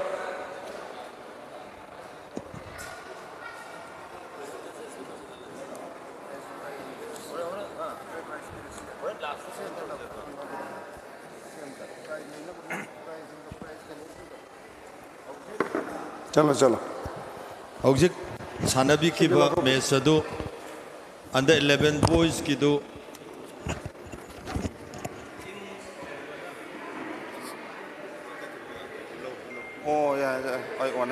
Hello हौजिक मिया ममांगदा सानबिखिबा under 11 boys की सानबाइदु इंग्लैंडना पुनसीबाबु 3-0 the straight थोइदुना England winner होइक्रे अदुगा पुनसीबना रनर्स अप ताक्रे हौजिक अखोइगी फाइनल मैच थंबा मतंग असिदा लोइरे हौजे अखोइ मना मथुम येंथोकपगी थौरम लौखतजगे मिनट अमखक्तंग अखोइ मतम लौजगे यामना थुना मना मथुम येंथोकपगी अखोइ थौरम पाइखतजगे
ꯑꯩꯈꯣꯏ ꯑꯊꯣꯏ ꯑꯍꯦꯟꯁꯤꯡꯒꯤ ꯃꯅꯥ ꯊꯝꯕ ꯈꯛꯇ ꯅꯠꯇꯅ ꯁꯥꯟꯅꯔꯣꯏꯁꯤꯡꯕꯨ ꯄꯨꯛꯅꯤꯡ ꯊꯧꯒꯠꯄ ꯑꯣꯏꯅ ꯑꯩꯈꯣꯏꯒꯤ ꯁꯤꯟꯖ ꯂꯥꯡꯖꯔꯤꯕꯒꯤ ꯃꯥꯏꯀꯩꯗꯒꯤ ꯁꯔꯨꯛ ꯌꯥꯔꯤꯕ ꯁꯥꯟꯅꯔꯣꯏ ꯏꯆꯥꯁꯤꯡ ꯅꯨꯄꯥ ꯅꯨꯄꯤ ꯑꯗꯨꯒ ꯑꯦꯖ ꯀꯦꯇꯦꯒꯣꯔꯤ ꯈꯨꯗꯤꯡꯃꯛ ꯑꯩꯈꯣꯏꯒꯤ ꯄꯥꯔꯇꯤꯁꯤꯄꯦꯁꯟ ꯁꯥꯔꯇꯤꯐꯤꯀꯦꯠ ꯑꯃꯃꯝꯈꯛ ꯑꯩꯈꯣꯏ ꯁꯦꯝ ꯁꯥꯖꯔꯤ ꯃꯔꯝ ꯑꯗꯨꯅ ꯇꯥꯡ 24ꯗꯒꯤ ꯉꯁꯤ ꯐꯥꯎꯕ ꯆꯠꯊꯔꯤꯕ ꯇꯣꯔꯅꯥꯃꯦꯟ ꯑꯁꯤꯗ ꯃꯅꯥ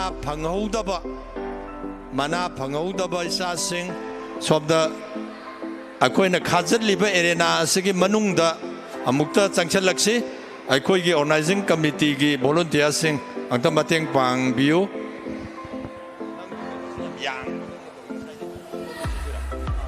ꯈꯔ ꯂꯩꯈꯠꯄ꯭ꯔꯥ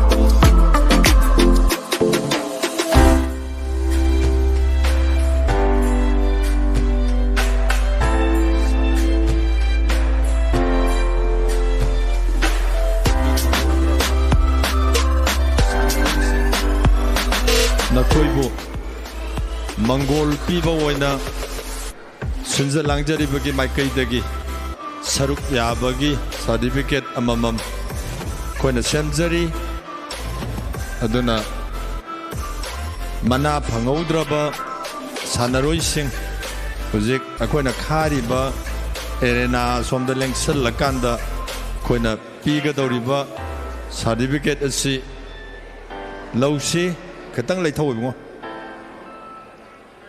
अदुगा यारे अदु यारे अदुगा अखोइगी काइखुमना जरिबा Thoubal district table tennis association की कनोगा काइखुमना जरिबा Thoubal district table tennis association की honorary secretary doctor A K Bojen Meitei अमदी organising secretary the L Bimolsan अनीना असिगुम्बगी पार्टिसिपेशन सर्टिफिकेट असि आंगांसिंगदा खुसिनबीगनी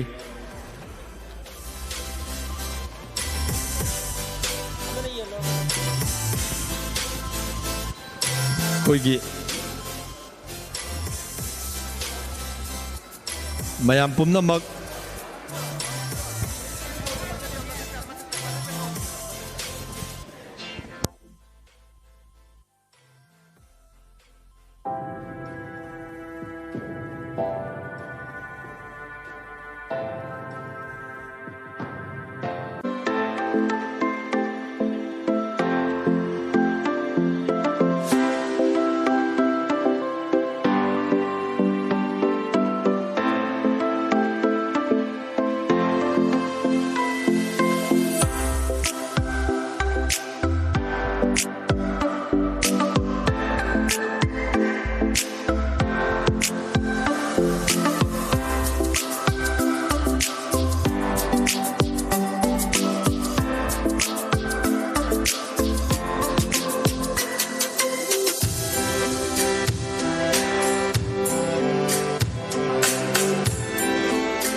खुदसेमगी लाइव कवरेज पीबीरिबा नुंसीजरबा मरुपसिंग Thoubal district table tennis association की माइकईदगी हाइनिंगाई लेतना थागतपा फोंदोक्चरी मतम सांगना खुदसेमगी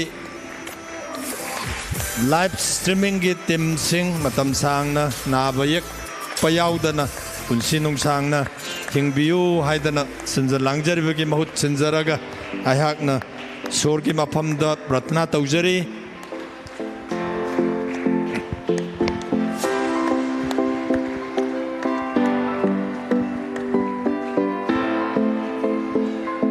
यामना हौजिक मखा तारकपसिदी मकुक मथंग ताख्रबा ताख्रबी Singh अदुगी mana mathum yanthokpagi thauram madu lokhatjage ahanbada under 11 boys team da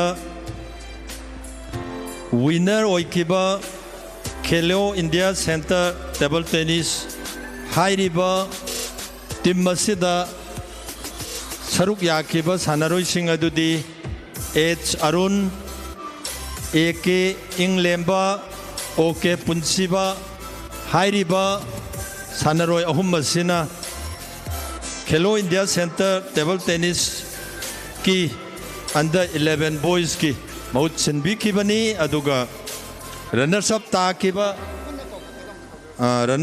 kiba adugumba Khelo India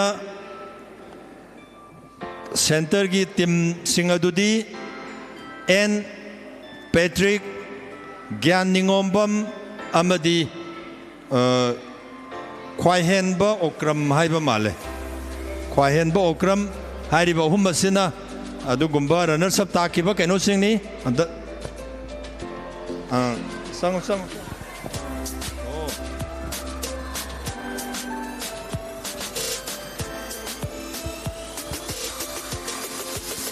oh hai được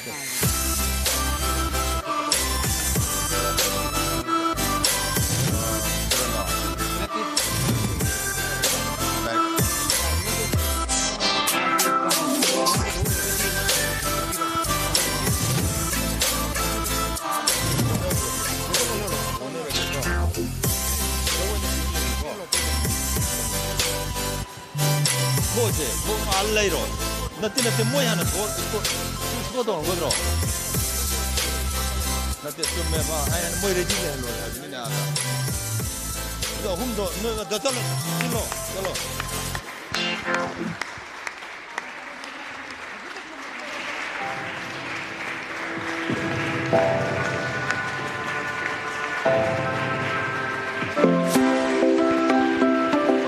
하이리바 team winner amadi runners up asibu mana pibinabagidamagta kauksinjari kai khumnajariba ngasigi gates of honor gi phampham langde lengsin biriba mingoina panjarabada sir I Hemant Singh MPH commandant adu hairiba sibu squad nangoi doini squad tobinaba akoi gi tasam nang akoi anta sabu squad to madi Scott Tobinaba no luxury akoigi Dr. Kebozen mitai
थागतचरी छ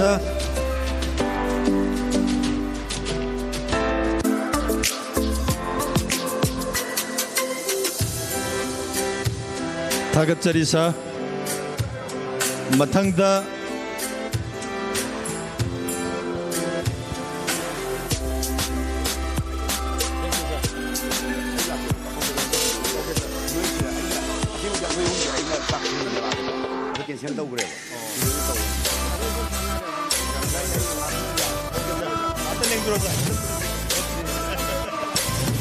Thank you very much, sir.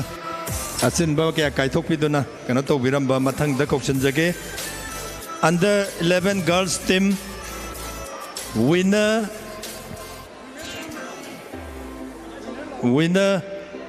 na mang thabiro heta ming kono tororo ge runner sab na tungin biro aduga sigumba mana sibu pibi nabagi damakta kokshinjari ngasigi chief guest ki phambam langda lengsin biriba M Beto MCS adu escort to win abagi damakta noluksage Bimol San organizing secretary Bimol adu khoigi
थागतचरीसा मथंगदा कौतोक्सगे under 13 boys हाइरिबा under 13 boys team masigi winner amadi runners up takiba sasing sada pareng lengbiro aduga asigumba mana asibu pibi nabagi damakta no luxury sa N Suran Singh MCH gets of honor Hariba Sir Sibu Scott Tobina Bagidamakta no luxury sa M Brozendro Sir Buscott Tobiraga Sigumba Nasigi under 13 boys team Asibu Atoy Ehenge Mana se Pibi no luxury.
ꯁꯤꯗꯩ Michael ꯂꯩꯔꯤ ꯅꯠꯇꯦꯗ ꯁꯤꯗꯩꯗ ꯄꯨꯂꯞ ꯀꯛꯊꯗꯣꯏꯅꯤ ꯑꯩ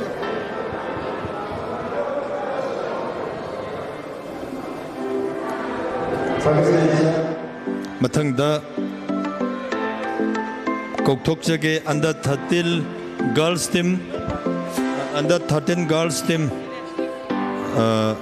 Under 13 girls team somda changachi winner na Eagle Eye Table Tennis Club aduga runners up na Wangmataba Youth Club hairiba club ani sigi mihut siliba isa sing ma hello hello hello hello hello hello hello hello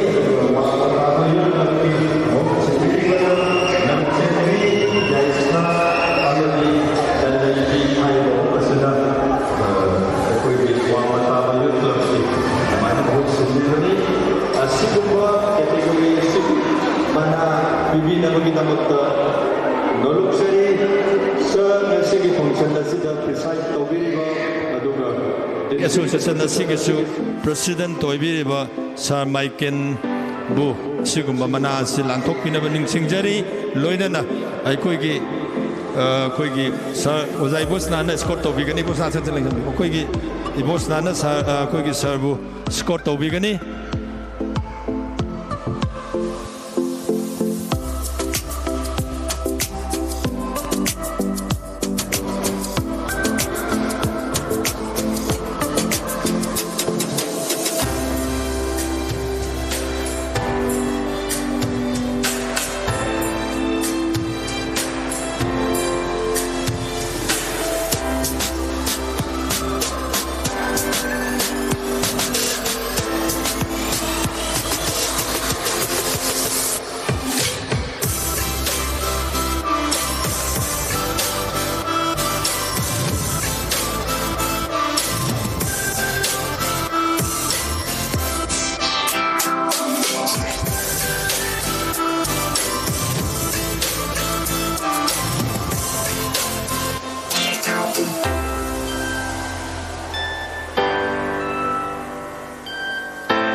Hagatjarisa Mathangda Muk Kokthokchari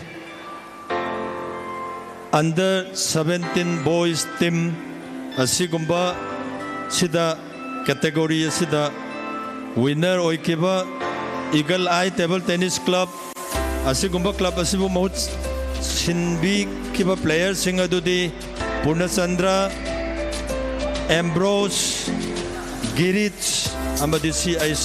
Shamsundar Hariba Player Mari Asina Eagle Eye Table Tennis Club Ki Adumba Sanaroi Ahumni Aduga Eagle Eyes table tennis club की ना सनामतुम Clinton Umesh अमदी थोहेनबा हारिबा player मरी असिना महुत सिनबीबनी असिगुम्बा अंडर 17 बॉयज टीम मसिगी माना पीबीनबगीदमक्ता नोलुक्सरी मणिपुर टेबल टेनिस एसोसिएशन दगी लेंगबीरक्लिबा टीम MTTA की कांगबू सिंह असिबु स्कोर तौबिनबा नोलुक्सरी L Shyam Singh honorary joint secretary Manipur table tennis association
थागतचरीसा मथंगदा कौशनजगे अंडर 17 गर्ल्स टीम हारिबा कैटेगरी असिदा टीम असिदा winner ओइखिबा eagle Eyes table tennis club हारिबा क्लब असि द महूत सिल्लका सानबिखिबी प्लेयर सिंह अदुदी रिया निंगोंबम के आइस लोया लेंबी टी आइस निनिसा टी आइस लिंथोई हारिबा प्लेयर से संगबीबा यारे अदुगा रनर्स अप ताखिबा सु Eagle Eyes table tennis club की सा सिंगना सु सेकेंड रनर्स अप ताई सिदैदा महूत सिनबीखिबा प्लेयर सिंह अदुदी रानी जिनाता आलिया अमदी रेस्टिना हुजिक आइना पंजखिबा ममिंग सिंह अदु कोईगी विक्टोरिया स्टैंड ममांगदा संगसी अदुगा असिगुम्बा सिगी मना पीबीनबगीदमक्ता नोलुक्सगे इकाई खुमनजरिबा Thoubal district table tennis association की team Thoubal district table tennis association हारिबा टीम असिबु महूत सिनबीगदबा इकाई खुमनजरिबा कोईगी मार्जित अमदी कोईगी मरुप अखोईगी नवचंद्र हारिबा अनि असिना सिनबीगनी अदुगा कोईगी बी सनातोंबा शर्मना हारिबा टीम थौबाल असिबु स्कोर तौबीगनी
थागतचरीसा मथंगदा लखतजगे under 11 boys single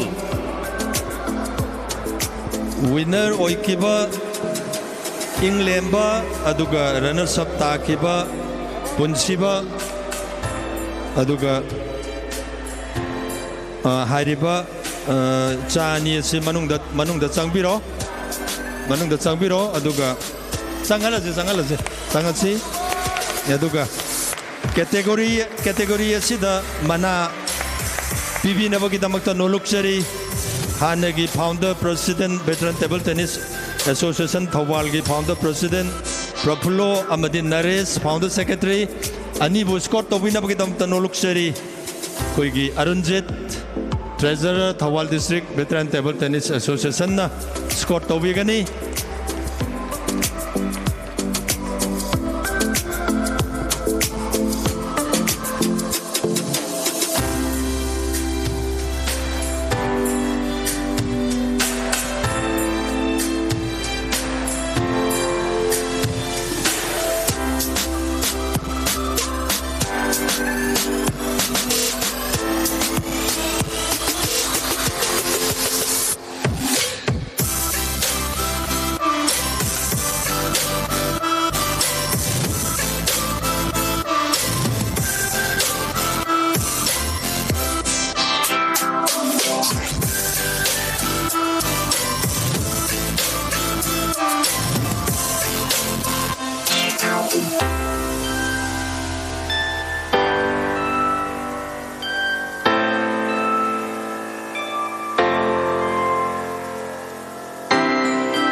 थागतचरीसा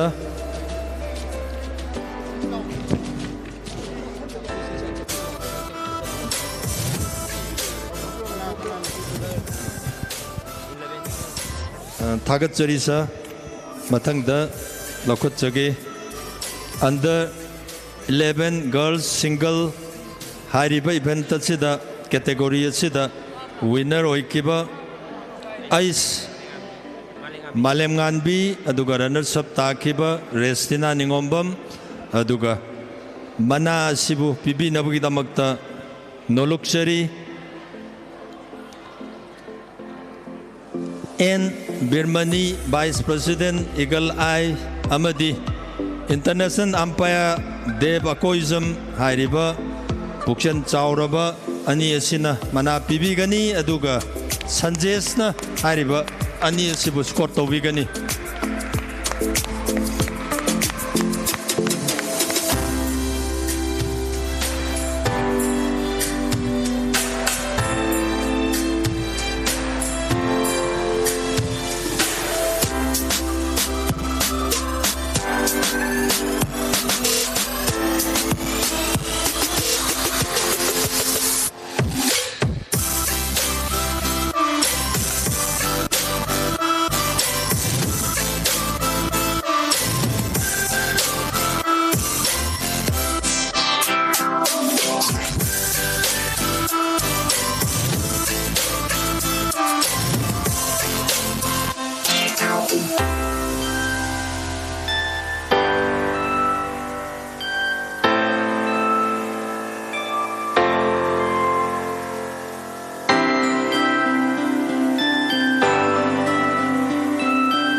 अदुगा थागतचरीसा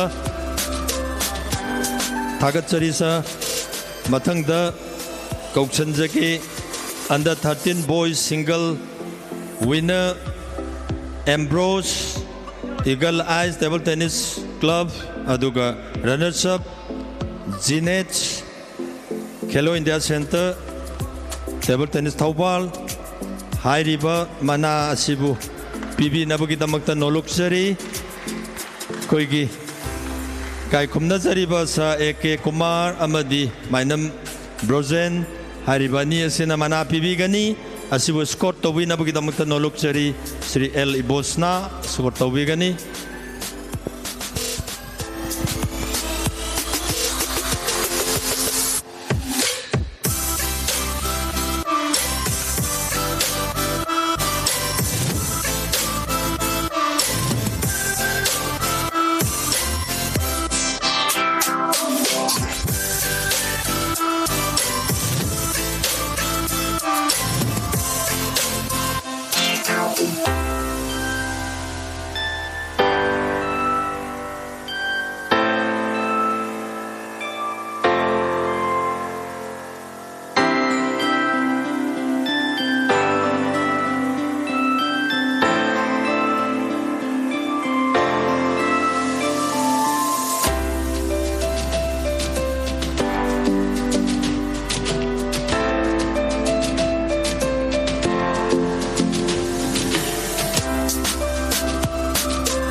Hello. Thagatsarisa mathangda lokotchage under 13 girls single hairiba category asida winner Oikrabi H Malemnganbi aduga Khelo India Center aduga runners up takibi CS Alia Eagle Eyes Table Tennis Club Khetrilaikai hairiba isa ani asina Matang sina winner amadi runners up takre hairiba mana sibu pibi nabagidong tanolok sari ngasigi chief guest ki phambam langda lengsen biriba sarbu mana si pibi gani asigumba sibu score to wina magdong to ko isa sana tomba na score to wi gani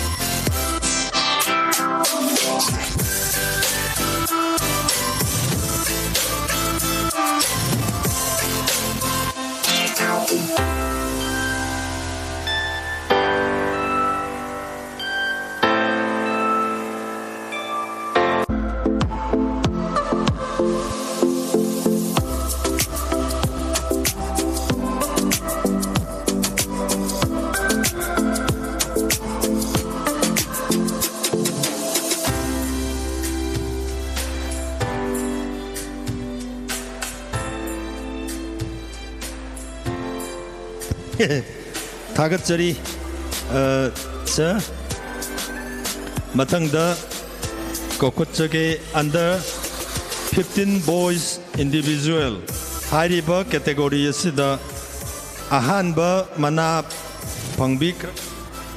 phangbigadoriba ahanba mana phangbigadoriba Purnachandra aduga mahaksi Eagle Eyes Table Tennis Club ke mahut silaga lakpa player ni aduga runners up ta Ambrose Haribani asina category asida winner amadi runner takre hairiba mana asibu pibi nabagi damakta noloksari ngasigi Guests of Honor ki phambam langda lengsin biriba Sir and Suran Singobu asigi mana asi pibi nabagi Score to win up with the Makta, no luxury, Koigi, Arunjit Sabu score to Vigani, Chancellor, Arunjit.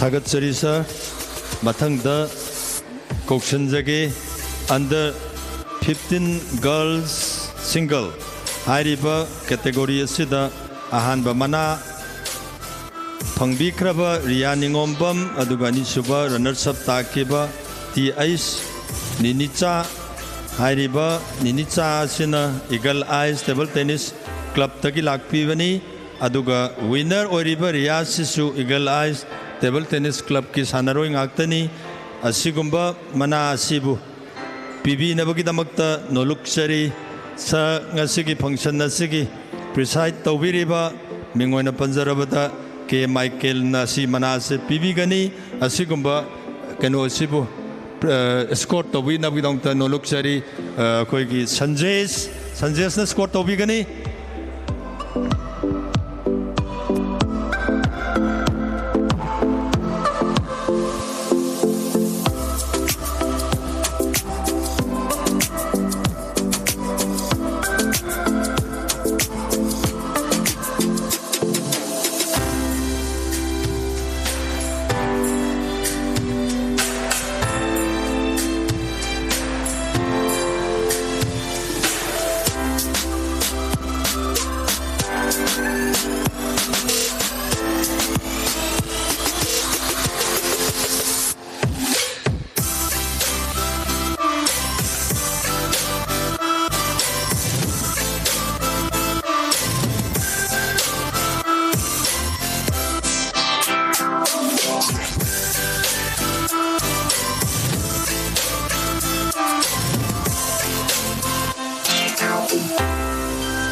थागतचरी sir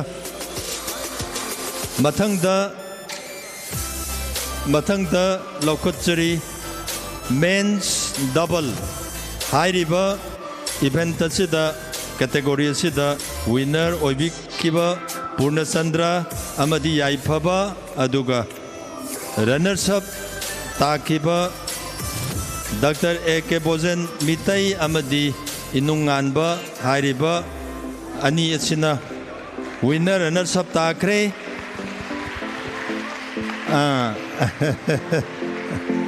कोई doctor A K. बोजन मितई का पारिबसी मागी मचानुपानी इनुंगानबा हारिबसी अदुना हाइरिबा category असिबु मना पीबी नबगिदमक्ता नोलुक्सरी स बी सूरचंद्र शर्मा अमदी डॉक्टर ओक्रम जोतिन सरनीबु सिगे मना से लांथोक पिनब नोलुक्सरी अदुगा मसिबु स्कोर तौबिनबगिदमक्ता ऑर्गेनाइजिंग सेक्रेटरी बिमोल चानबु रिक्वेस्ट तौजरी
थागतचरी सा लोइनना ngasi sigum laba closing ceremony asida sound gi service yamna nungaina tekta kaidana pibiriba aigi yamba damoibomsa hainingai leitana थागतचरी tung koina mayamgi tekta kaidana seba phangbiu haidana sanjal langjari bi maikaidagi hanana nolokchari aduga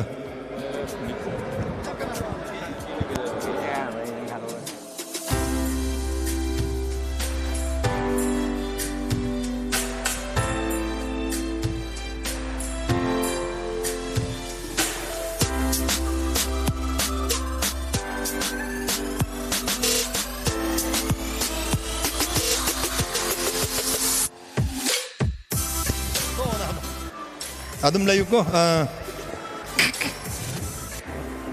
mix double gi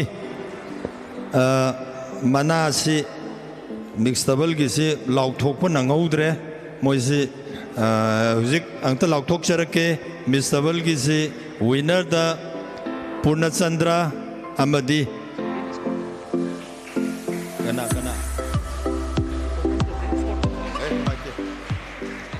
aduga Purnachandra amadi Sanarita Hariba Anisina winner ni aduga runners up ta Lantoiba amadi Rani aduga sigumba mana asibu amuktanga hanna pibi nabagan damakta noluksage preside tawiriba district association asigi president oibiriba ki Sir Michael bu amuktanga mana asi pibi naba noluksage aduga koi organizing secretary na sibu score tawigani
थागतचरी ngako kaulno ngako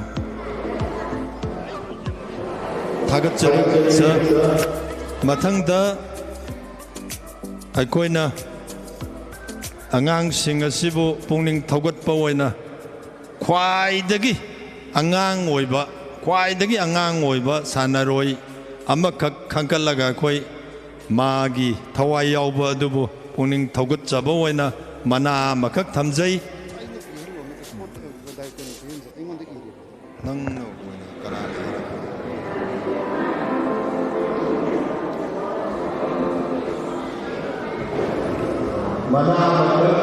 Thamjai aduna hairiba khwaidagi angang oiba handaki championship asida saruk yaba adugumba angang sanaroi adu miyam mangda kokthokchage mahaki mamingdi Bibisa Mainam na handaki participants sing asida khwaidagi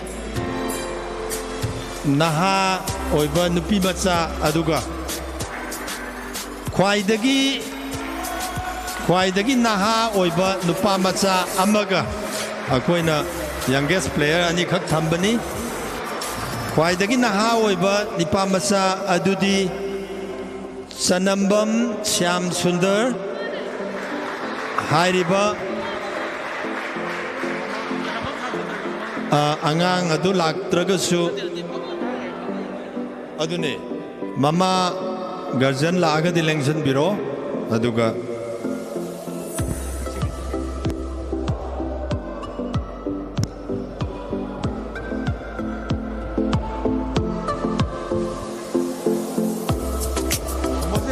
score तौर लो director है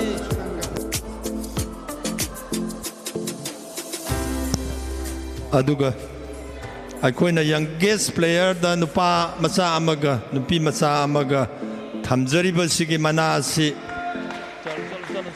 चलो मनासी असिगुम्बा मनासीबु पिबिनबगिदमक्ता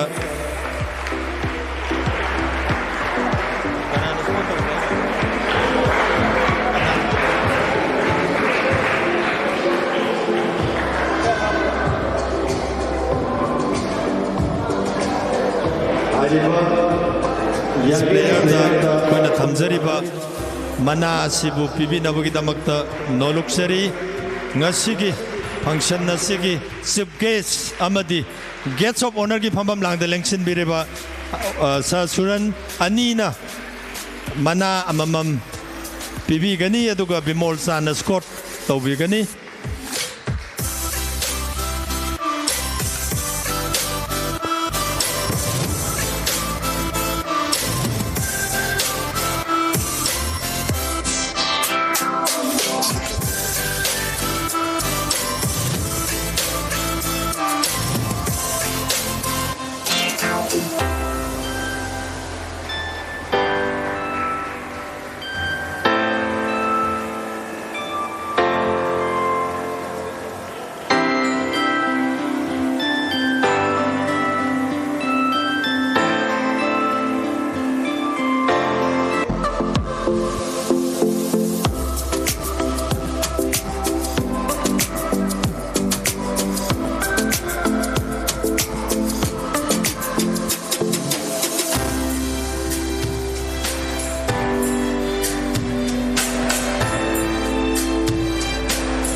थागतजरी सर मथंगदा अमुक youngest player girls अमदी youngest player boys अनी पीबी खरबगी तुंगदा अतोप यामना चैलेंजिंग ओइबा मना अनी खक्सु अखोइना थमजरी मदुदी बेस्ट प्रॉमिसिंग प्लेयर गर्ल्स हाइबा मगा बेस्ट प्रॉमिसिंग प्लेयर बॉयज हाइबा मगा नुपी मचा सिंगदगी अमगा नुपा मचा सिंगदगी अमगा कोइना मना मखक्सु थमजरी हाइरिबा मना असिबु फंगबिगदौरिबी नुपी मचा अदुगी ममिंगना बेस्ट प्रॉमिसिंग प्लेयर्स गर्ल्स ता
थागतचरी मथंगदा अंडर 17 गर्ल्स सिंगल हाइरिबा कैटेगरी असिदा विनर ओइक्रबी Riya Ningombam Eagle Eyes table tennis club Khetri Leikai अमदी रनर्स अप ताक्रबी के एस लोया लेम्बी हाइरिबा सानरोय अनि असि संगसी अदुगा मसिबु मना पीबी नबगिदमक्ता मणिपुर टेबल टेनिस एसोसिएशन दगी लेंबिरक्लिबा सार अहुमबु मसाई पीबी खिबा दुमाइना अमुक्तगा पीबीयू हाइदना नोलुक्सरी अदुगा मसिबु स्कोर तोबिनबगिदमक्ता नोलुक्सगी Dev Koijam international umpire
Thank you, sir. Mathang City women's singles winner Sanarita Huirongbam Eagle Eye Table Tennis Club Amadi Ria N Eagle Eye Table Tennis Association Anibu women's singles title gi mana lobina bagi tamakta sinjalangjari bigi maikai digi koksinjari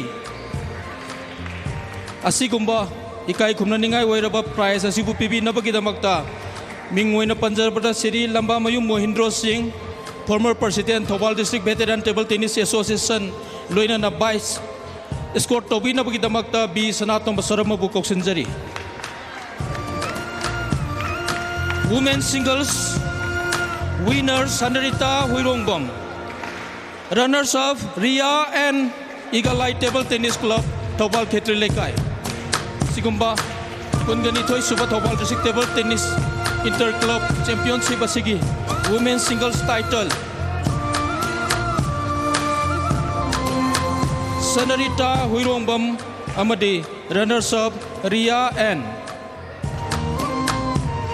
Prize PB Riba Lambaimam Mohindro Singh former President Thobal District Veteran Table Tennis Association Score Towi Riba B Sanatomba Joint Secretary Thobal District Veteran Table Tennis Association.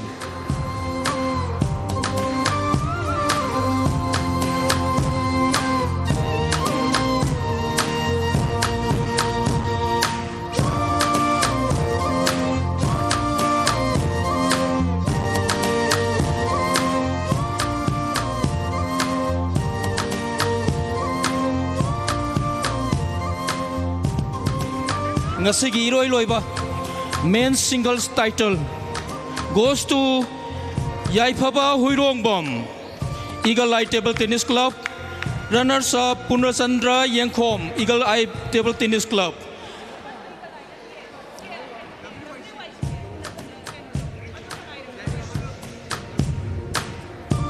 Prize asibu pibinabagidamagta ngasigi chief guest ki phampham langdal lingsin biriba mingwaina panjarabada Dr. Mayengbam Beto MC Samadi Scott Tobinabagidamagta Thobal District Table Tennis Association ki Honorary Secretary AK Bozen Mitai Loinana Manipur Table Tennis Association ki Mahut Sinduna Lakpiriba Manipur Table Tennis Association ki Honorary Secretary Honorary Treasurer Loinana Aigi Yamba Priyo Punna Pimin Nabigani Ngasigi men's singles title Yaifaba Huidrong, sorry, Yaifaba Huirongbom. Runners up Punasandra Yengkom. Prize Pibiriba. Ngasigi Sugwes, Dr. Mayang Bombeto.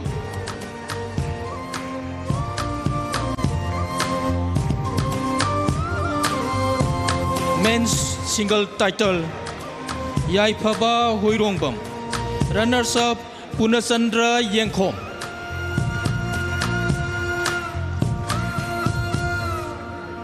Thank you, sir.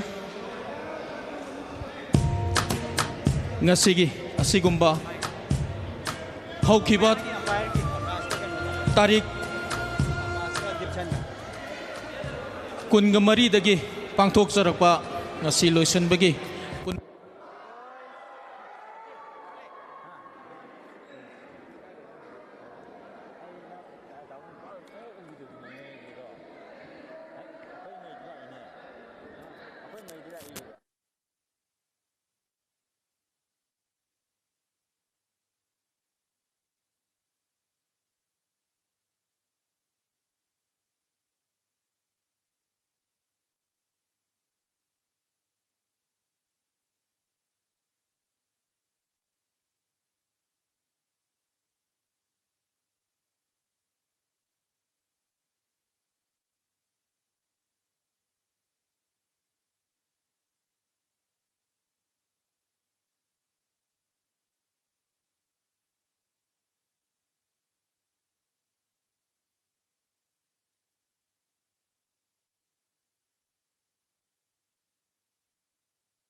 Mayam ngai haktang sai sagi phampham langda lingsin biu program luisil lakpagi tanja asiga loinana asigumba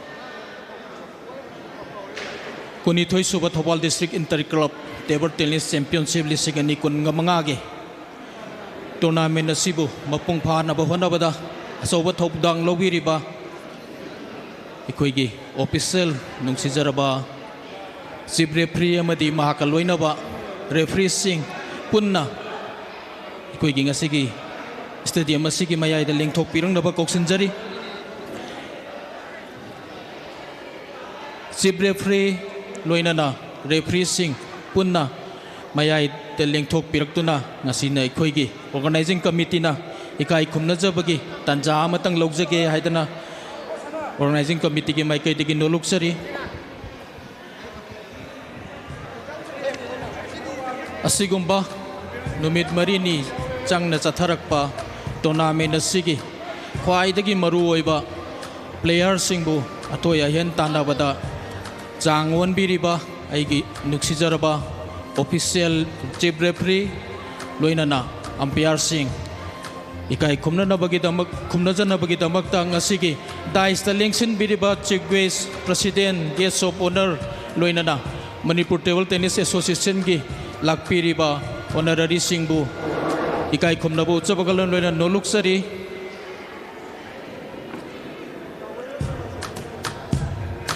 tournament asibu pangthokna bo honabada achoba thodang lobiriba ayuk angan badagina numidang pung 13 12 phawba player singbu tournament tobiduna sigumba ngasigi aikoigi final match final day si yogjarkhibani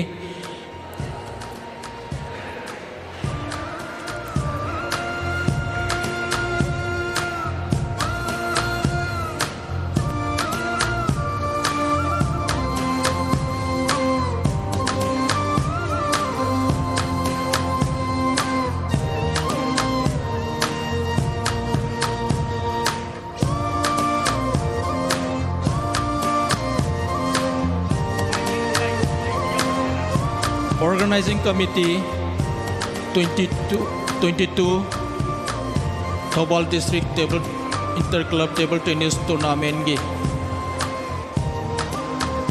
tournament asibu pangthokpada achoba thodang lobiriba chief referee ga loinana akoi gi nuksijaraba referee sing organizing committee gi maikai degi angamba khutol tamjaduna ikai khumna bauchabani yami yamdi khanbi gano masina aroi banate tournament leiring gai di umpire chief referee sing loina leikhi ga dobunina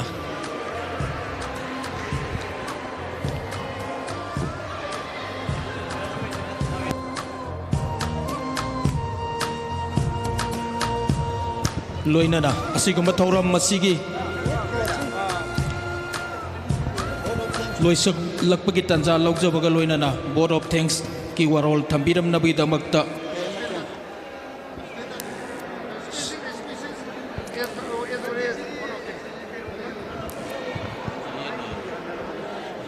presidential speech pibi baga loinana board of thanks marak hapsan bina bagi damakta sijal langjar bagi maikai dagi no luxury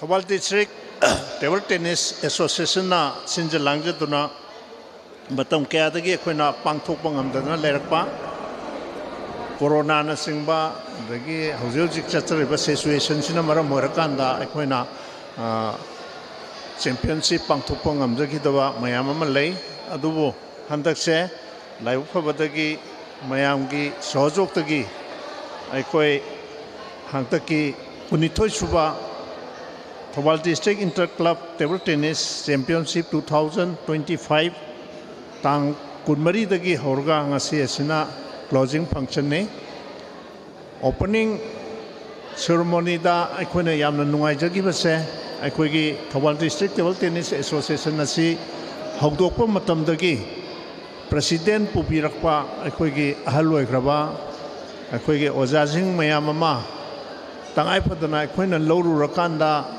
makuta seshu pairaga lengbiramba ade makoina koibu pangan hapiramba advice mayam pibiramba adumba amasul leiki aduna sumlaba closing function asida akoina haijarubuda yamna hara horona readily isha gi thabak thoram mayam ama government gi oiba thabak mayam ama kaithokpiraga tangai phate aikoigi players singse masibu koi thawai happy gani haidana lengbiraiba ngasigi chief guest oina lengjan biriba mingoina panjarbada Dr. Mayengbam Bhetto Singh MCS Director Youth Affairs and Sports aduga home gisu yamna sauba secretariat pampubiriba aikoigi kai khumnajaraba Dr. Bhetto bu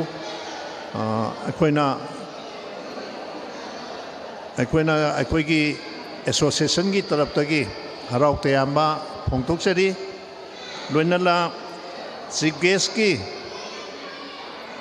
phampham langda lengjan biriba Sri Mingoina Panjarbada Sri Nongthombam Suran Singh MCS Assistant Commissioner Imphal East loinana aikoigi association asigisu petrol oibiba mahak aikoigi Thobal sidaida belong tobani mahakusu aikoina harau tayamba phongtokchari loinana mingoina panjarabada Sri Sarangthem Hemanta Singh MPS CO Thar IRB Khangabok pusu aikoina aikoigi association gi maikai dagi harau tayamba phongtokchari thagachari mak ta sengna player masu woi mak su dum saruk yabiki loinana mang da lengjan biriba aikoigi association gi office bearer sing loinana invitee sing punna makusu hangna association gi taraptagi thagachari amadi aikoigi tongan ba club tai lengbiraiba player sing coach sing adu manager sing busu ꯍꯔꯥꯎ ꯇꯌꯥꯝꯅ ꯑꯩꯈꯣꯏꯒꯤ ꯑꯦꯁꯣꯁꯤꯌꯦꯁꯟꯒꯤ ꯇꯔꯞꯇꯒꯤ ꯏꯀꯥꯏ ꯈꯨꯝꯅꯕꯒ ꯂꯣꯏꯅꯅ ꯍꯔꯥꯎ ꯇꯌꯥꯝꯕ ꯐꯣꯡꯗꯣꯛꯆꯔꯤ ꯑꯁꯤꯒꯨꯝꯕ ꯑꯦꯁꯣꯁꯤꯌꯦꯁꯟꯒꯤ ꯑꯩꯈꯣꯏꯅ ꯁꯤꯟꯖꯕ tournament ꯑꯁꯤ